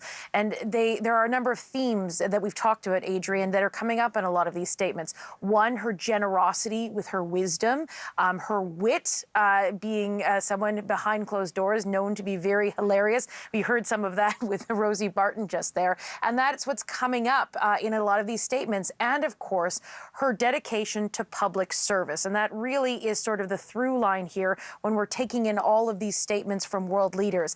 President Joe Biden and the First Lady, Dr. Jill Biden, issued a statement saying, in a world of constant change, she was a steadying presence and a source of comfort and pride for generations of Britons, including many who have never known their country without her. She was the first British monarch to whom people all around the world could feel a personal and immediate connection, whether they heard her on the radio as a young princess speaking to the children of the United Kingdom, or gathered around their televisions for her coronation, or watched her final Christmas speech or her Platinum Jubilee on their phones. And she, in turn, dedicated her whole life to their service. We, being President Joe Biden and Dr. Jill Biden, we first met the Queen in 1982, traveling to the UK as part of a Senate delegation. And we were honored that she extended her hospitality to us in June 2021 during our first overseas trip as President and First Lady, where she charmed us with her wit and moved us with her kindness and generously shared with us her wisdom. Adrian, you talked about those acts, people wanting to do things, but not necessarily knowing what it is to do. But we are seeing larger, more organized shows of respect and displays to honor the Queen. In the United States, there'll be a display in New York, a light show on the Empire State Building, I believe it is. In France, the Eiffel Tower will be dark tonight. We have a statement from Emmanuel Macron. He tweeted a photo of Queen Elizabeth saying, Her Majesty Queen Elizabeth II embodied the British nation's continuity and unity for over 70 years. I remembered her as a friend of France, a kind-hearted queen who has left a lasting impression on her country and her century. And in Germany, the Chancellor, Olaf Scholz, he also issued a statement on Twitter. That's where we're getting most of these statements at this point, because it is late in Europe right now, and people will likely want to give this some time, and we'll hear from world leaders on camera in person tomorrow, likely. The German Chancellor saying, we mourn the death of Queen Elizabeth II. She was a role model and inspiration for millions, also here in Germany. Her commitment to German-British reconciliation after the horrors of World War II remain unforgotten. She will be missed, not least her wonderful humor. And we have a new statement just in from Pope Francis saying, I willingly join all who mourn her loss in praying for the late Queen's eternal rest and in paying tribute to her life of unstinting service to the good of the nation and the Commonwealth. Her example of devotion to her duty, her steadfast witness of faith in Jesus Christ, and her firm hope in his promises. So it is a wide range of reaction at this point. Again, we're waiting for more to come in. Sometimes it takes some time for that to happen. It happens organically, as you mentioned, Adrian, more so when it comes to real people trying to deliver tributes in their own way. But again, we'll be hearing from world leaders less organically in the hours and days to come. Indeed, you're absolutely right, Katie, and Australia and New Zealand are just waking up to this news, so I would anticipate you'd hear something from them. We should talk about Vladimir Putin. He also sent his condolences to King Charles after, quote, his words, irreparable loss. In his message to the king, Mr. Putin said the Queen rightfully enjoyed the love and respect of her subjects, as well as authority on the world stage. And he added, I wish you courage and resilience in the face of this difficult, irreparable loss, and then asked King Charles III to pass on sincere condolences and support to members of the royal family and the entire people of Great Britain. That is from Vladimir Putin, who had actually met with the Queen, I think, at a private audience at Windsor Castle back in 2000. She might have had thoughts. So I think right now, as we speak about the Queen, it's important in a moment like this to get closer to the circle of people who knew her. We knew her from afar, but Simon Morgan knew her from very close, a former Royal Protection Officer joining us from London. Sir, very much appreciate you joining us. I know this is not an academic or intellectual discussion for you. We're talking about the loss of someone you knew well. Yeah, very much so. I was fortunate enough to be a protection officer for the Queen from 2007 to 2013. So someone spent a lot of time with, and indeed spent a lot of time up on the Balmoral estate with. And so it was some 5 years, I think, yes, that you worked with her. Can you give us a bit of a window into what she was like with you? I mean, the Queen was a great principal. Principal is somebody that we as protection officers term as the person that we look after. She completely understood why we were there. And as much as we would be working around her, she would actually be working around us to make our job a little bit easier, which as a principal is great. You know, you've got someone who actually kind of wants you there, they understand why you're there, and, you know, they're making the best they can to make your working environment better, which, you know, is such a bizarre situation. And what about when you were with people and they saw her? How did they react to her? I mean, everybody wanted to see the Queen. My first official walkabout with a member of the royal family was with the Queen. And, you know, the amount of people that turned out to see the Queen in what was just a small south of England town was just astronomical. You know, the whole town just shut down and everybody had come to see the Queen. Everybody was there with happy, smiley faces. You know, there was small children with Union Jack flags. Everybody had come to see the Queen, and the Queen wanted to see everybody as well. She was very much a person's Queen. You know, she knew that the monarchy was reliant on its subjects and therefore wanted to go and see them, wanted to speak to them. And as a protection officer, you have to allow that to happen. Did you see flashes of that humor ever? Very much so. My first tour of Balmoral, the Queen came to us after one of the lunches and said, are you going to follow me? And I instantly thought, well, that's kind of what we normally do, but perhaps we don't do this in Scotland. And I said, well, I think we should. And she said, well, are you sure? And I said, yes, because obviously she'd been told that I was a new protection officer, first trip to Balmoral. And I said, well, I think we should. And she said, you're absolutely right. I think you should. And off we went back to the castle. But yes, you know, there was that rapport. You have to have that rapport with your principals. You know, as a protection officer, you don't just sit there and watch the world go by. There is interaction. Oh, of course. Simon, please hang tight just for a moment. We'll be right back to you just in a second. But for those of you who are watching in Newfoundland and Labrador, we will leave you now for your local news. Our special live coverage continues on CBC Television and in other areas of the country, as well as CBC News Network and our digital channels. So again, we are looking at live pictures of Buckingham Palace. The announcement was made a few hours ago now that Queen Elizabeth had died. So after some 70 years on the throne, Simon, I gather you're still with us, and thank you for that. Simon Morgan, a Royal Protection Officer.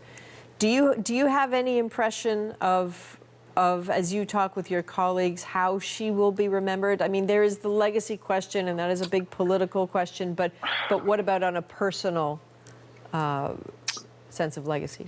I think, you know, stability. You know, created a tremendous amount of stability, and certainly with the Prince of Wales, or now kind of King Charles III, look to modernise the royal family and take it to the next generation. You know, she was very instrumental in that. She knew the understanding of the power of the monarchy, and indeed what was its power, and it was its people. So she completely understood all of that. And I think, yes, the modernisation of the current royal family was down to her, and that will be one of her legacies. It sounds to me, Simon, like you have had an extraordinary job. Very fortunate. You know, I joined the Metropolitan Police Service in 1995 and did the usual police officer things, and then I was fortunate enough to be selected to join Royalty Protection, which was a career goal for me. And yes, it was fantastic. It was a good job working with good people on the police side and having great principals as members of the royal family to work with. So yes, I was very fortunate to have that career. And a bit sad today, I'm going to presume. Very much so. When you saw members of the family being moved to Scotland, you just knew that this wasn't quite right. You know, we've had various messages around the Queen's health, and indeed looking back to the Duke of Edinburgh's health in years past, but never has there been a mass movement of the family. You know, and you just watch it from afar, knowing what you know, and think, you know, this is possibly the time. That's a really interesting observation. We are all armchair quarterbacks on this and reading the tea leaves, but you actually know what they mean. So I'm sorry, that must have been a long, difficult day for you. Simon Morgan, thank you very much for your time. No, my pleasure. Thank you very much. So Simon is a former Royal Protection Officer who he was joining us from London. The CBC's David Cochrane is in Vancouver. So, David, again, you were planning to cover the federal Liberal cabinet retreat. Obviously, that is being overshadowed by the news of the Queen's passing. We did hear the Prime Minister deliver his statement, his very personal statement. Walk us through that from your perspective. Yeah, Adrian, as a Prime Minister and as the son of a Prime Minister, Justin Trudeau has a very interesting relationship with the Queen. He's known her pretty much his entire life, having met her as a young boy, and having met with her in person earlier this year in March when he was in London for a meeting with former British Prime Minister Boris Johnson as part of a European swing to meet with allies and show support for Ukraine as it fought against the Russian invasion. And it was one of the Queen's first meetings with anybody after her recovery from COVID, and that was his last meeting with her, and something that Justin Trudeau referenced directly in quite a personal and emotional statement when he finally spoke today. Have a listen to the Prime Minister. As her 12th Canadian Prime Minister, I'm having trouble believing that my last sit-down with her was my last. I will so miss those chats. She was thoughtful, wise, curious, helpful, funny, and so much more. Canada is in mourning. She was one of my favorite people in the world, and I will miss her so. So that was the Prime Minister, and you can see the emotion on his face and hear it in his voice. He was supposed to do a series of announcements on a policy agenda for the fall today, an affordability package on things like dental care, GST rebates, and housing allowances as part of a deal with the New Democrats. But the entire plan for really a political style, election style, end to this cabinet retreat with all of his ministers behind him in Liberal red, all very quickly shelved as people change clothing to put on darker clothing, more somber clothing. The Prime Minister there in a dark suit with a black tie. You now see cabinet ministers and political staffers wearing black ribbons of mourning as the news of Queen Elizabeth's passing really was a thunderbolt into this cabinet retreat here in downtown Vancouver. I certainly imagine it was. In terms of what happens in this country right now following the death of the Queen, I know there's some, I suppose it's housekeeping that has to happen, and there are some protocol changes. What are we going to see? Yeah, there's a lot of big structural changes that happen. I mean, there's this official period of mourning happening. You're now seeing mourning ribbons, draped on portraits of the Queen and on flagpoles at legislatures. You're seeing the ribbons and black ties being worn by staff, people who work for lieutenant governors and the Governor General in Canada. And there's going to be a series of things that will change. I mean, King Charles III is now the head of state in this country. It's an automatic ascension that happens. Parliament, when it resumes, it's scheduled to come back on the 19th. We don't yet know if it's going to come back early. It will have to pass a resolution, as a motion of support and loyalty and sympathy to King Charles III and the new monarch of Canada. And then you're going to see changes in institutions. The Court of Queen's Bench will become the Court of King's Bench in certain provinces. Her Majesty's loyal opposition will become His Majesty's loyal opposition. And that's the sort these are housekeeping things, as you say, but it also speaks to the transformation and the change in the period that we're going through now. Eventually, the Canadian money, Canadian stamps, all of these things will change to be updated with the new portrait of Charles replacing Elizabeth.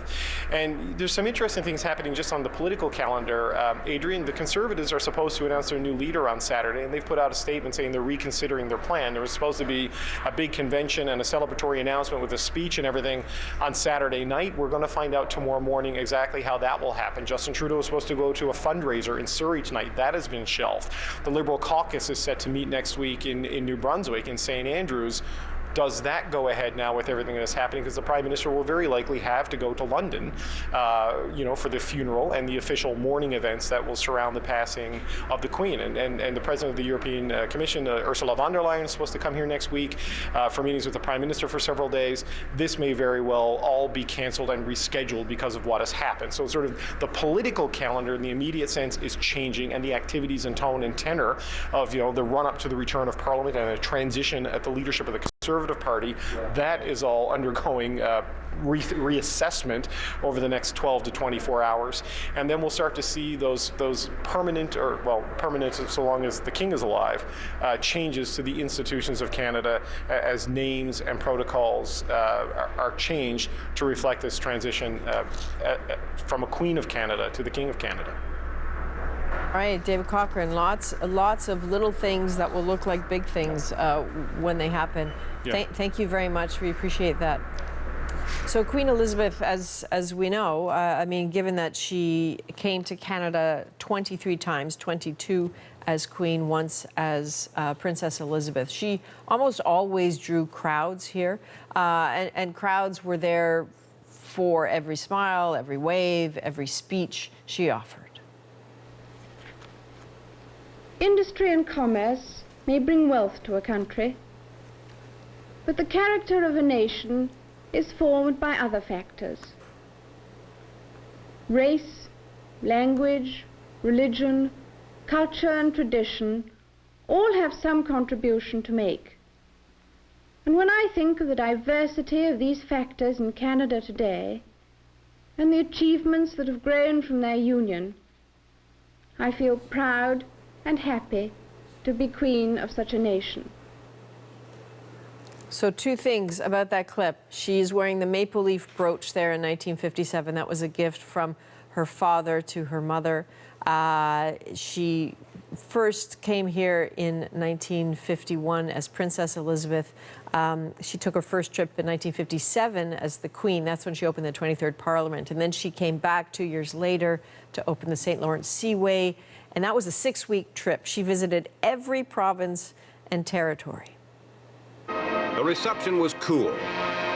A few boos and hisses, and this police reaction. But, and this is an important thing, the Queen received a very different welcome when she went to Quebec City in 1964. She was met by huge crowds. As you saw there, booing separatists. Several protesters were clubbed and arrested, and the day became known as Truncheon Saturday. So 3 years later, this is the Queen in Ottawa for Canada's centennial before zipping over to Montreal for Expo 67. In 1976, she came both as monarch and a mother because she opened the 76 Montreal Olympics before nervously watching her daughter, Princess Anne, compete in the equestrian 3-day event where Anne got a concussion, also a worried mother. Today, I have proclaimed this new constitution, one that is truly Canadian at last. And isn't that remarkable? That was the Queen in Ottawa in 1982 for a remarkable moment. On April 17th, she signed Canada's new constitution and enshrined the Charter of Rights and Freedoms that completed Canada's independence, allowing this country to change its constitution without Britain's permission. Now, in 2002, the Queen started her 12-day Golden Jubilee tour in Iqaluit. And so that visit marked 50 years on the throne, and there it is. That is the trip to Vancouver where she dropped the puck at a Canucks game, and even came by the CBC Broadcast Centre here in Toronto for a visit. In 2010, she came to Canada for 9 days, attending a state dinner in Toronto at the Royal York Hotel. So lots of pictures there. You will see more of them tonight at 8 o'clock on CBC. We have a documentary about the Queen in Canada. So many more of those speeches, of those moments that some people have never seen before. We retrieved footage from the archives, defrosted some of it that hasn't been seen since it was taken back in the 50s and 60s. Some remarkable moments there. It's worth having a watch. That's the Queen in Canada tonight at 8 p.m. We know that Her Majesty touched so many Canadians, including the great artist Charles Patcher. His work is inspired by the monarchy, and he received the Queen's Golden and Diamond Jubilee medals. Joining us now from Toronto, it is an honor, sir. You have met the Queen. You had some very special moments there. I'm wondering what you'd like to share with us.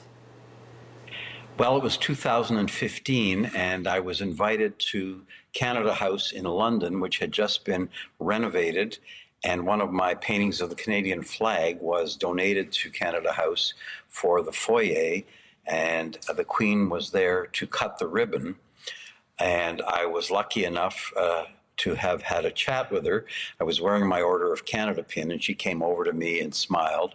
She was so gracious, as she always is. And I had the chance to tell her that for over 4 decades, I had been painting her, and I put her on a moose back in 1972, which caused a scandal at the time, but I decided to paint her as the Queen of Canada after Pierre Trudeau had announced that that was the new phrase that was being used. And I superimposed her on a moose rather than a horse. In school, we were taught that the moose was the monarch of the North, and I was playing on the word monarchy. It was all affectionate mischief. It was not malevolent. It was a way of trying to get a sense from a grassroots Canadian artist as to what the monarchy meant to us. And there I was with her, and when I told her I'd put her on a moose, I thanked her for helping to make a living all these years, and she giggled and she said, "How amusing." She was not offended. She thought it was cute. Here's a picture of the two of us in London in 2015. That's great. So how amusing. You must have had did you get any sense of what happened when she went away? Was she saying, that Charles Pachter is amazing, or that Charles Pachter is off? Well, you know, there were many people at the reception in London, but I was so grateful just to have had a couple of minutes with her, and she was truly gracious. She actually chuckled when I told her about how I had come across the idea of painting her as the Queen of Canada. And then over the last 50 years, I've dined out on all this for so many different images and had such fun doing it that in many ways, these images, now that she's gone and whenever I pass, they'll pass into Canadian art history. They will become part of the sort of pop art imagery that I created based on my affection and interest in the phenomenon of monarchy from a Canadian perspective. We are so lucky to have you. I'm curious, as I listen to you talk, there's a painting behind you. I think it's... Yes, that tell was me about done it if in... you can. Yeah, that was done in 1972. It's called Noblesse Oblige. And this is long before Photoshop. I took newspaper clippings of her, and I remember growing up on the CBC at night before we went to bed. They showed pictures of her marching around the palace courtyard on her horse, and they played God Save the Queen, not O Canada. But I played around with that idea, and when I decided, because the head of state didn't live among us, in 1972, I had this little epiphany and decided to put her in a Canadian context. And at the time, the critics went berserk. They savaged me in the press. They said, "Is this what art is all about? Boyish jokes. And furthermore, it doesn't even look like her." That went on and on and on.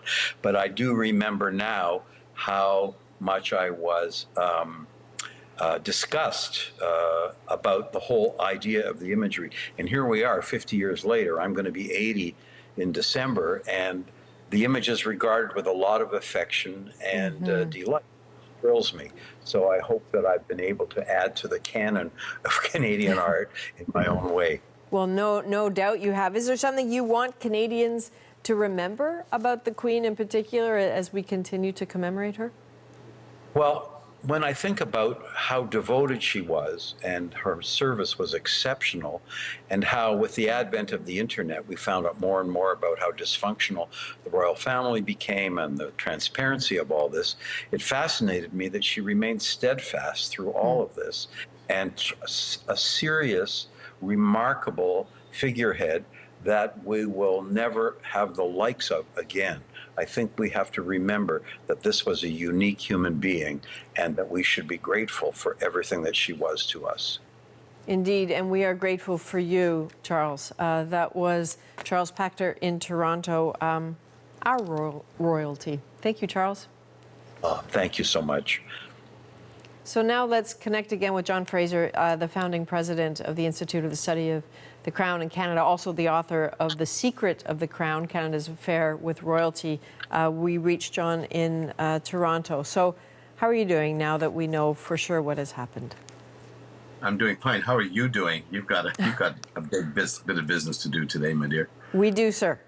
We do. And I think we're all going to be busy over the course of the next next 10 days as everyone tries to figure out how to remember the Queen. It's interesting, John, there are people reaching out to us from both political circles, but also people who just have personal things to share. And so they're reaching out to our team. And I'm looking at a document now that a few moments ago was maybe 30 pages long. It's now 45 to 50 pages long.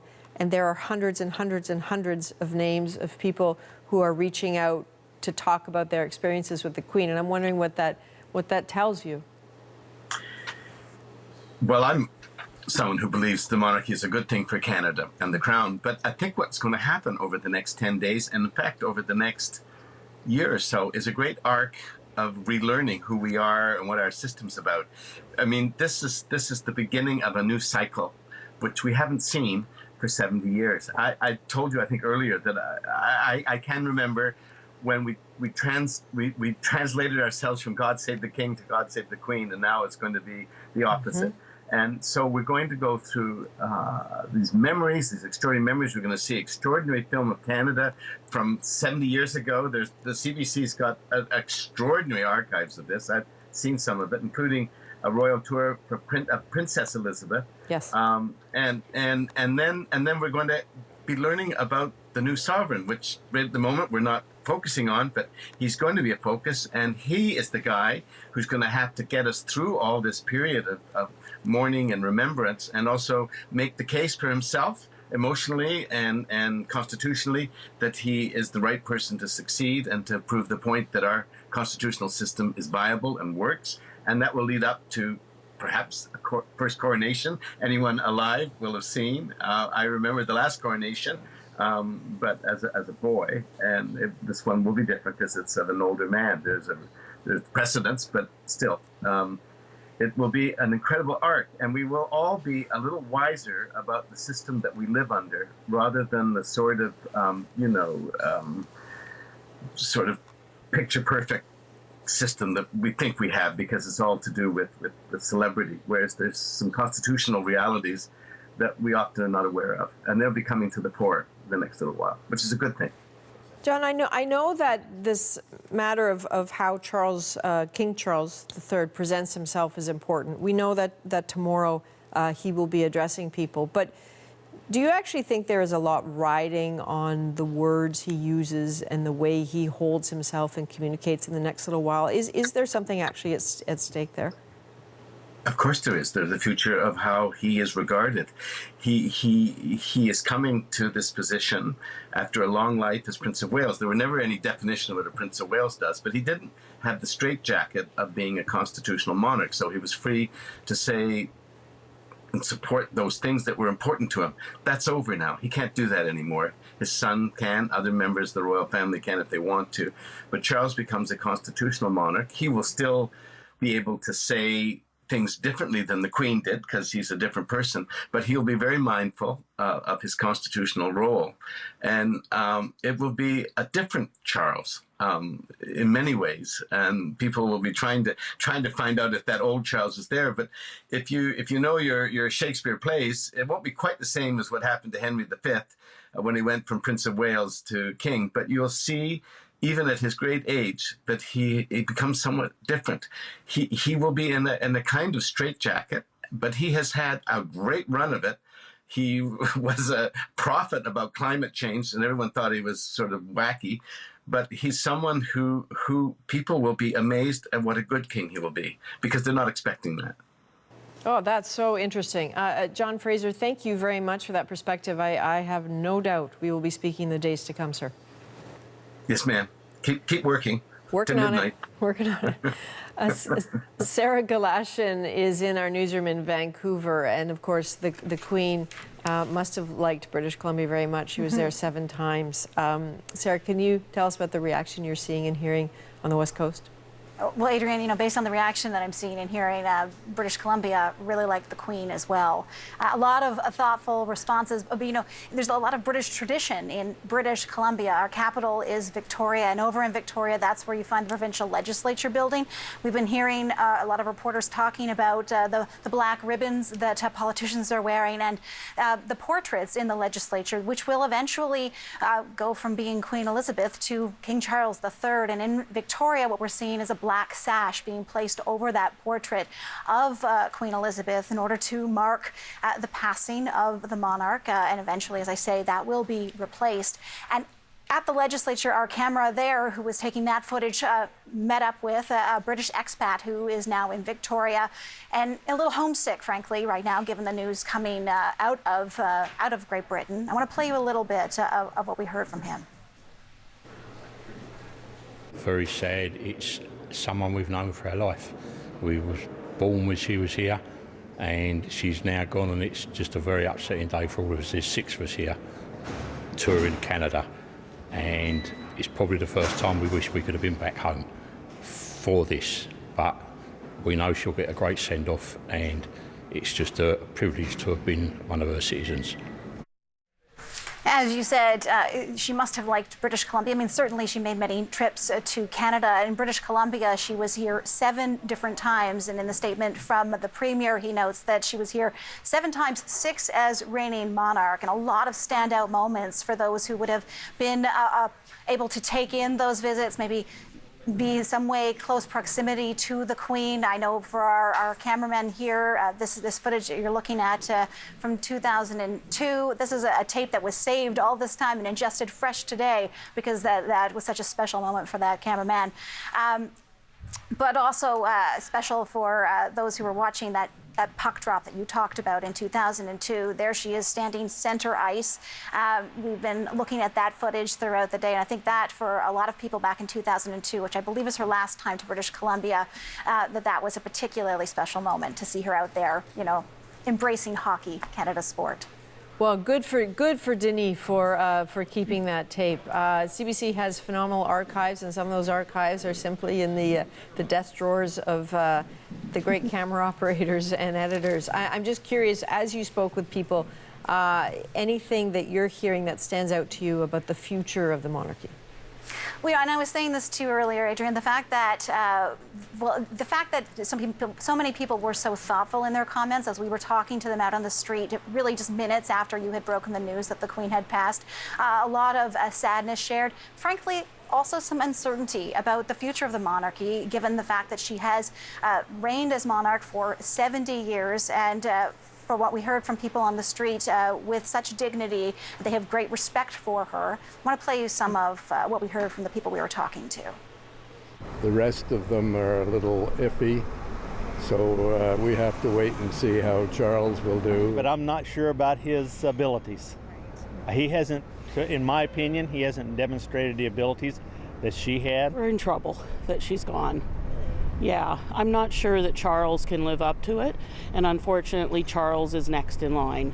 I think if it was passing directly to William and Catherine, it would be a much better thing to do. We have to hope for the best and wish him well. I hope that everything turns out okay. So as I say, support for the future of the monarchy, for the most part, is what we heard, although certainly some uncertainty. But, I think, Adrian, that really speaks to the fact that for so many people, they have not known another monarch. The idea of even saying King Charles III is a little bit difficult. It doesn't roll off the tongue yet. The more you say it, the more you get used to it. And, but that is definitely where people's thoughts went to. Certainly respect to the Queen, and then what happens next. Indeed. Thanks, Erin. By judging from those comments there, people will be listening very carefully to what King Charles III says tomorrow when he addresses people. He is a son who's lost a mum, but he is also a man for whom there are enormous expectations. Sarah Galashan in Vancouver, thank you. Very briefly, I'd like to go back to London and the CBC's Dominic Velitis. Dominic, in terms of what happens now, how does the royal family structure change at this point? Yeah, things have changed, Adrian. The Prince of Wales, who is now king and is now officially known, as you heard there, as King Charles III, will now be referred to as His Majesty rather than His Royal Highness. His wife Camilla, meanwhile, is now Queen Consort. Prince William, meanwhile, has become heir to the throne, but that doesn't mean that he automatically becomes Prince of Wales. That's a title that would have to be granted by his father, who himself became Prince of Wales in 1958, if memory serves me right, and whose investiture was in 69. But as Charles's eldest son, William, has inherited the title the Duke of Cornwall. So he and his wife will now be known as the Duke and Duchess of Cornwall and Cambridge. Their children have become Prince George of Cornwall and Cambridge, Princess Charlotte of Cornwall and Cambridge, and Prince Louis of Cornwall and Cambridge.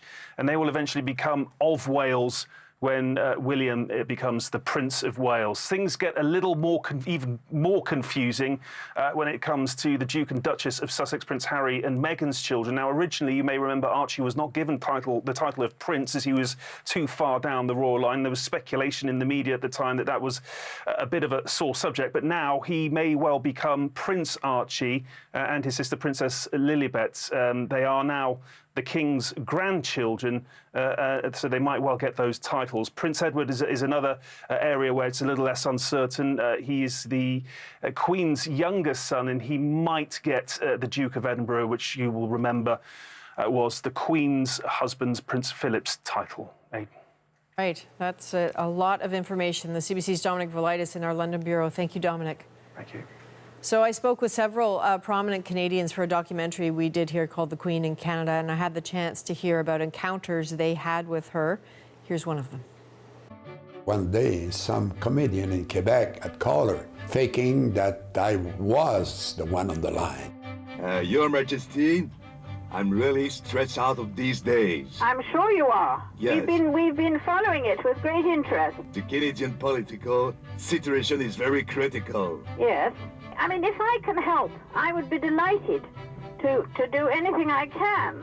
It was an extremely funny conversation, and poor Majesty, you know, she didn't know how to handle that. I said to Your Majesty, I'm sorry, you know, you must have been surprised. She said, of course, I've been very surprised. I thought that you were drunk. The full documentary will air tonight on CBC Television at 8 p.m. local time. So thank you very much for joining us for our special live coverage of the death of Queen Elizabeth, who passed today in Balmoral, Scotland at the age of 96. She reigned for a historic 70 years. I'm Adrienne Arsenault. Thank you for being with us. Our live programming continues on CBC News Network. We'll see you tonight on The National. A few moments ago, Buckingham Palace announced the death of Her Majesty Queen Elizabeth II. The Palace has just issued this statement.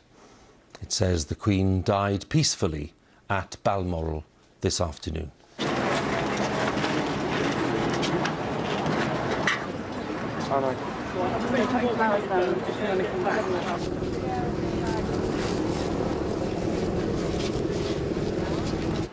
We are all devastated by the news that we have just heard from Balmoral.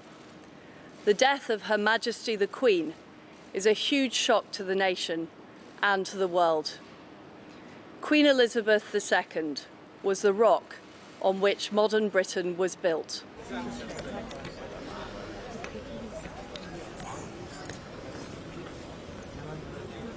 As her 12th Canadian Prime Minister, I'm having trouble believing that my last sit-down with her was my last. I will so miss those chats. She was one of my favorite people in the world, and I will miss her so.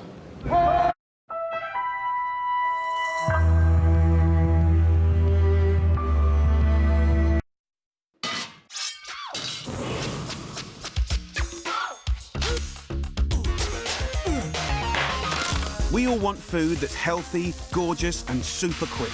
So I'm going to show you a whole new way to cook. Amazing meals that you can do in just 15 minutes. Time-saving tricks and multitasking to the max. You can create magic in the kitchen. We're talking big flavours, fast. And these are great meals without the guilt. balanced, tasty and good for you. Healthy food that you can eat every day. It's delicious, nutritious, super fast food.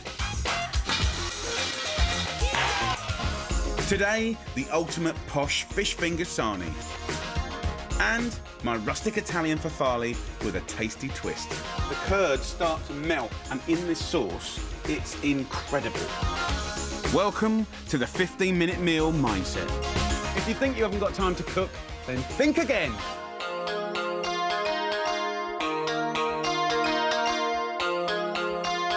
First up, my very best fish baps. You know, it doesn't matter who you're talking to, whether they're chefs or foodies, to do this kind of fish in a bun, but do it really, really well, is joy. This is a real lip-smacking treat. A delicious reinvention of a classic fish finger sarnie. Gorgeous pieces of hot fish in a delicious crispy coating, layered into warm baps with the ultimate homemade tartare sauce and my twist on smashed mushy peas. A real feast of simple pleasures, served up